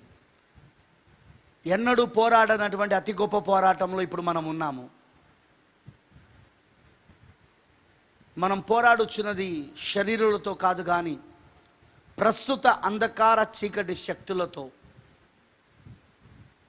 దురాత్మ సమూహములతో, ఈ లోక నాదులతో మనం ఇప్పుడు పోరాడుతూ ఉన్నాం. మన పోరాటం ఎన్నడూ పోరాడనటువంటి అతి గొప్ప పోరాటం. ఇప్పుడు ఈ పోరాటంలో మనం అందుకే ఉన్నాం. ఇప్పుడు సమర్పించుకుందాం మనం పూర్తిగా దేవుడికి. ఈ పోరాటంతో మనము మన స్థానంలోనికి వెళ్ళిపోబోతున్నాం. ఈ పోరాటంలో మనం విజయాన్ని సాధించి తిరిగి మన స్థానంలోనికి మనం వెళ్ళబోతున్నాం. మనం లెట్ us pray, ప్రార్థన చేసుకుందాం. పరిశుద్ధుడా, సర్వశక్తిమంతుడా, కృపామయుడైన దేవా, కృపా సత్య సంపూర్ణుడా, నీకు వందనాలు తండ్రి. ప్రభువా, యొక్క రాత్రికాల సమయంలో నీ అద్భుతమైన ప్రణాళికను మా కొరకు తెరిచినందుకు స్తోత్రాలు. శత్రు యొక్క తంత్రములు, వాని యొక్క దుష్టమైన ఉపాయములు, వాని యొక్క సంహరణ హతమును వధువుపైకి తీసుకురావాలని వాడు అనుకుంటున్న ఆ సంపూర్ణ సంహరణ, ఆ హతము, ఆ ఒత్తిడి, అవన్నీ కూడా మాకు ఇప్పుడు బయలుపరిచినందుకు స్తోత్రములు. ఇప్పుడు భౌగోళికమైన పరిస్థితులు అటువైపే దారితీస్తున్నాయి.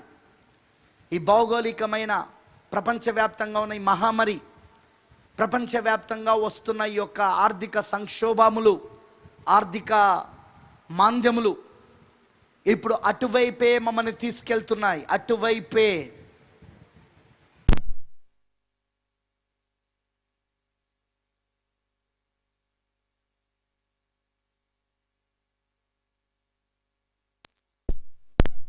అటువైపే వెళ్తున్నది ప్రభువా. ఓ ప్రభు అయిన దేవా, ఓ తండ్రి, ఇవన్నీ మాకు నీ యొక్క కళ్ళ కాటుక ద్వారా, అనగా ప్రత్యక్షత ద్వారా నువ్వు మాకు ఇచ్చావు. నీవే ఇచ్చావు. ఇది నీవే మాకు ఆ కళ్ళ కాటుకను అనుగ్రహించావు, ఆ ప్రత్యక్షతను ఇచ్చావు. మేము వీటిని చూడడానికి ఈ కాలంలో నెరవేర్పు జరుగుతున్న ప్రవచనములు, మా కళ్ళ ముందు నెరవేర్పు జరుగుతున్న ప్రవచనములు, దాన్ని చూసినట్లుగా దాని అభిషేకం మా పైన కుమరిస్తున్నావు. మేము కూడా ప్రభువా, నేడు ఈ లేఖనము మీ కనుల ఎదుట నెరవేర్పు జరగను అని చెప్పగలిగిన విధంగా, ప్రవచనము ద్వారా స్పష్టపరచబడిన నవీన సంగతులను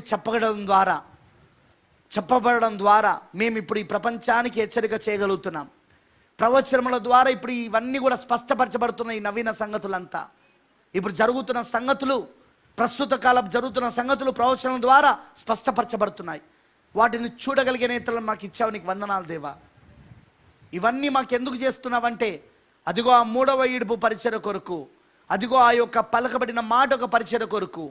ఎస్తేరుపై ఆ ఒత్తిడి వచ్చినప్పుడు రాజు ఇలాగ అన్నాడు, ఎస్తేరు, రాణి అయిన ఎస్తేరు, నీకు ఏమి కావాలో కోరుకో. ఈ రాజ్యంలో సగము మట్టుకైనను సరే నువ్వు పలికిన దారిని నీకు ఇవ్వబడుతుంది. ఈ రాజ్యంలో సగము మటుకు నువ్వు పలకబడిన మాట ద్వారా నువ్వు పొందుకోగలవన్నాడు. అవును దేవా, పలకబడిన మాట ఒక పరిచర్యను ఈరోజు ఈ ఎస్తేరుకు నువ్వు ఇస్తా ఉన్నావు. ఇప్పుడు ఆ ఒత్తిడి తర్వాత, ఆ ఒత్తిడి సమయంలో ఆ శత్రువు ఆ దుష్టమైన ప్రణాళిక వేసి, ఆ చెడ్డ ప్రణాళిక వేసి మొత్తము వధువుని హతము చేయాలని, సంహరణ చేయాలని వాడు తీసుకొచ్చే ఆ చట్టాలు, వాడు తీసుకొచ్చే ఆ యొక్క చట్టాలు, ఆ నిబంధనలు ఏవైతే ఉంటాయో అవన్నీ కూడా ప్రభువా ఖచ్చితంగా ఈ వధువుని పలకబడే మాట యొక్క పరిచయంలోనికి తీసుకెళ్తుంది. అలాగున నీ ప్రవక్త ద్వారా మాకు సెలవిచ్చావు. నువ్వు అన్నావు, పలకబడిన మాట యొక్క పరిచర్య అప్పుడు జరుగుతుంది, మీరు చూడండి అన్నావు. అవును, ప్రవక్త ద్వారా నువ్వు చెప్పావు ఆ మాట. ఒత్తిడి వచ్చినప్పుడు మీరు గమనించండి, ఆమెను గురించి మీరు చూడండి. ఆ పలకబడిన మాట ఒక పరిచర్య, అది కూడా సంపూర్ణతలో. ఇప్పుడు నేను కొంతలోనే చేయగలుగుతున్నాను, నా పరిచర్య కొంతలోనే జరిగింది, చాలా తక్కువలో. కానీ వధువుకి మాత్రం సంపూర్ణతలో, దాని శక్తి యొక్క సంపూర్ణతలో అది నెరవేర్పు చేయబోతున్నది అని అన్నాడు ఆయన. ఎస్ లార్డ్, అవును ప్రభువా, దాని కొరికే ఈ ట్రైనింగ్ అంతా, ఈ శిక్షణ అంతా. దాని కొరకే నువ్వు ఈ వాక్యమును మాకు తెరుస్తున్నావు, 7 ముద్రలను బయలుపరుస్తున్నావు. ఆ ముద్రలలో దాగున్న దైవికమైన ప్రత్యక్షతలై ఉన్న 7 ఉరుముల యొక్క స్వరమును, రాజాజ్ఞను, ఆ ఏడుగురు వర్తమానికుల ద్వారా వచ్చిన ఆ 7 స్వరములను, ఆ రాజాజ్ఞను ఇదిగో మేము లోబడినట్లుగా చేస్తా ఉన్నావు. వస్తీ తృణీకరించింది కానీ ఎస్తెరు లోబడినది. ఖచ్చితంగా మేము అందుకే ఆ స్వరమును వినగలుగుతున్నాం. ఆ 7 నపుంసకుల యొక్క ఆ రాజాజ్ఞ యొక్క 7 స్వరములు, ఆ 7 ఉరుముల యొక్క స్వరములు ఇప్పుడు మేము వింటున్నాం. ఎందుకంటే అది మాకు ఎత్తబడే విశ్వాసాన్ని ఇస్తా ఉన్నది ప్రభువా. మేము ఈ గ్రహము నుండి వెళ్ళిపోయే సమయములకు వచ్చేసాం. అవరోహణ లెక్కింపు మొదలైంది. ఇప్పటికే కౌంట్ డౌన్ ప్రారంభమైంది. మేము వ్యామోగాములము, మేము ఈ భూమిపైకి సంబంధించిన వాళ్ళం కాదు. ఆ వ్యామోగాములు ఎలాగైతే, ఆ ఆస్ట్రోనట్స్ ఎలాగైతే వాళ్ళు వెళ్ళిపోయారో అలా మేము వెళ్ళిపోయే సమయం దగ్గరకు వచ్చింది ప్రభువా. ఈ 3 పరిమాణములలో నుండి మేము దాటుకొని ఆ 7వ పరిమాణమైన దేవుని పరిమాణంలోకి వెళ్ళే సమయం దగ్గరకు వచ్చేసింది. ప్రభు అయిన దేవా, మాలో ఇంకేమైనా అవిశ్వాసం ఉంటే తీసివేయి, మాలో ఇంకేమైనా సందేహములు ఉంటే తీసివేయి. మేము అపనమ్మకము కలుగుండకుండా సంపూర్ణంగా నీ వాక్యం పైన మేము ఆనుకొందుము గాక, నీ వాక్యం పైన మేము సంపూర్ణంగా మేము ఆధారపడదుము గాక. ప్రభువా, మేము ఏ పరిస్థితిలో కూడా, ఎలాంటి స్థితిలో కూడా మేము నీ వాక్యానికి వ్యతిరేకముగా వెళ్ళకుండా సహాయము చేయి. నీ వాక్య వలయము నుండి, నీ వాక్య భద్రత నుండి మేము కుడికి కానీ ఎడమకు కానీ తప్పిపోకుండా మమ్మల్ని కాపాడు ప్రభువా. మేము ఎల్లప్పుడూ నీ వాక్యములోనే నిలుచుందుము గాక, నీ వాక్యం మాలో నిలుచుందును గాక. మీరన్నారు, మీరు నా యందును నా మాటలు మీ యందును ఉన్నామని ఆ దినమున మీరు తెలుసుకుందురు అన్నావు. ఖచ్చితంగా ఆ దినమే ఈ దినమై ఉన్నది. అందుకే నీ మాటలు ఎప్పుడు మాలో ఉండాలి, మేము ఎప్పుడు నీలో ఉండాలి ప్రభువా. మాకు ఆ ఐక్యతను దయచేయి. ఇప్పుడు ఆ ఐక్యతలోనికి మమ్మల్ని నడిపించు. మా వరునితో మేము ఐక్యతలో ఉండగోరుతున్నాం. మా భర్తతో, మా శిరస్సుతో, ఆ శిరస్సు యొక్క నాయకత్వముతో, ఆ తలరాయి నాయకత్వంతో మేము ఐక్యత పొందగోరుతున్నాము. మాకు వేరే ఐక్యత వద్దు. నీతోనే మాకు ఐక్యత కావాలి, నీ వాక్యముతోనే మాకు ఐక్యత కావాలి. నీతోనే మేము నిలిచి ఉండాలి, నీతోనే మేము నడవాలి, నీతోనే మేము జీవించాలి. బ్రతికైనా మరణమైనా నీతోనే, చావైనా బ్రతికైనా నీతోనే. అలాంటి జీవితం మాకు దయచేయి. ఎట్టి పరిస్థితిలో నీ యొక్క చిత్తం యొక్క ప్రభువా ఆ కేంద్ర బిందువు నుండి మేము పక్కకు జరగకుండా సాయం చేయి. అవును, నీ చిత్తం యొక్క కేంద్ర బిందువులో మేము ఉండాలి. ఎప్పుడు ఆ కేంద్ర బిందువులో మేము ఉండాలి ప్రభువా. అలాంటి కృప మాకు దయచేయి. ఆ వాక్యంలో మమ్మల్ని నిలిచించు దేవా. వీటిని చూడగలిగిన నేత్రాలు మాకు అభిషేకించు. మమ్మల్ని ఇంకా మా మనసులు తెరవు దేవా. మేము ఇంకా నీకు అనుకూలమైన వారుగా మేము జీవించే భాగ్యము దయచేయి. మేము వినిన దాన్ని గ్రహించిన దాని ప్రకారముగా జీవించే జీవితం మాకు దయచేయి. అవును ప్రభువా, వినడము, గ్రహించడము, జీవించడం ఇది మాకు కావాలి ప్రభువా. ఆ కృప మా అందరికీ దయచే తండ్రి. వచ్చిన నీ పిల్లలందరినీ దీవించు, ప్రతి ఒక్కరిని ఆస్వాదించు, ప్రతి ఒక్కరిని బలపరచు. నీ కృప ప్రతి ఒక్కరికి దయచేయమని నీకు సమర్పిస్తూ యేసు క్రీస్తు నామములో ప్రార్థిస్తున్నాము. ఆమేన్, ఆమేన్.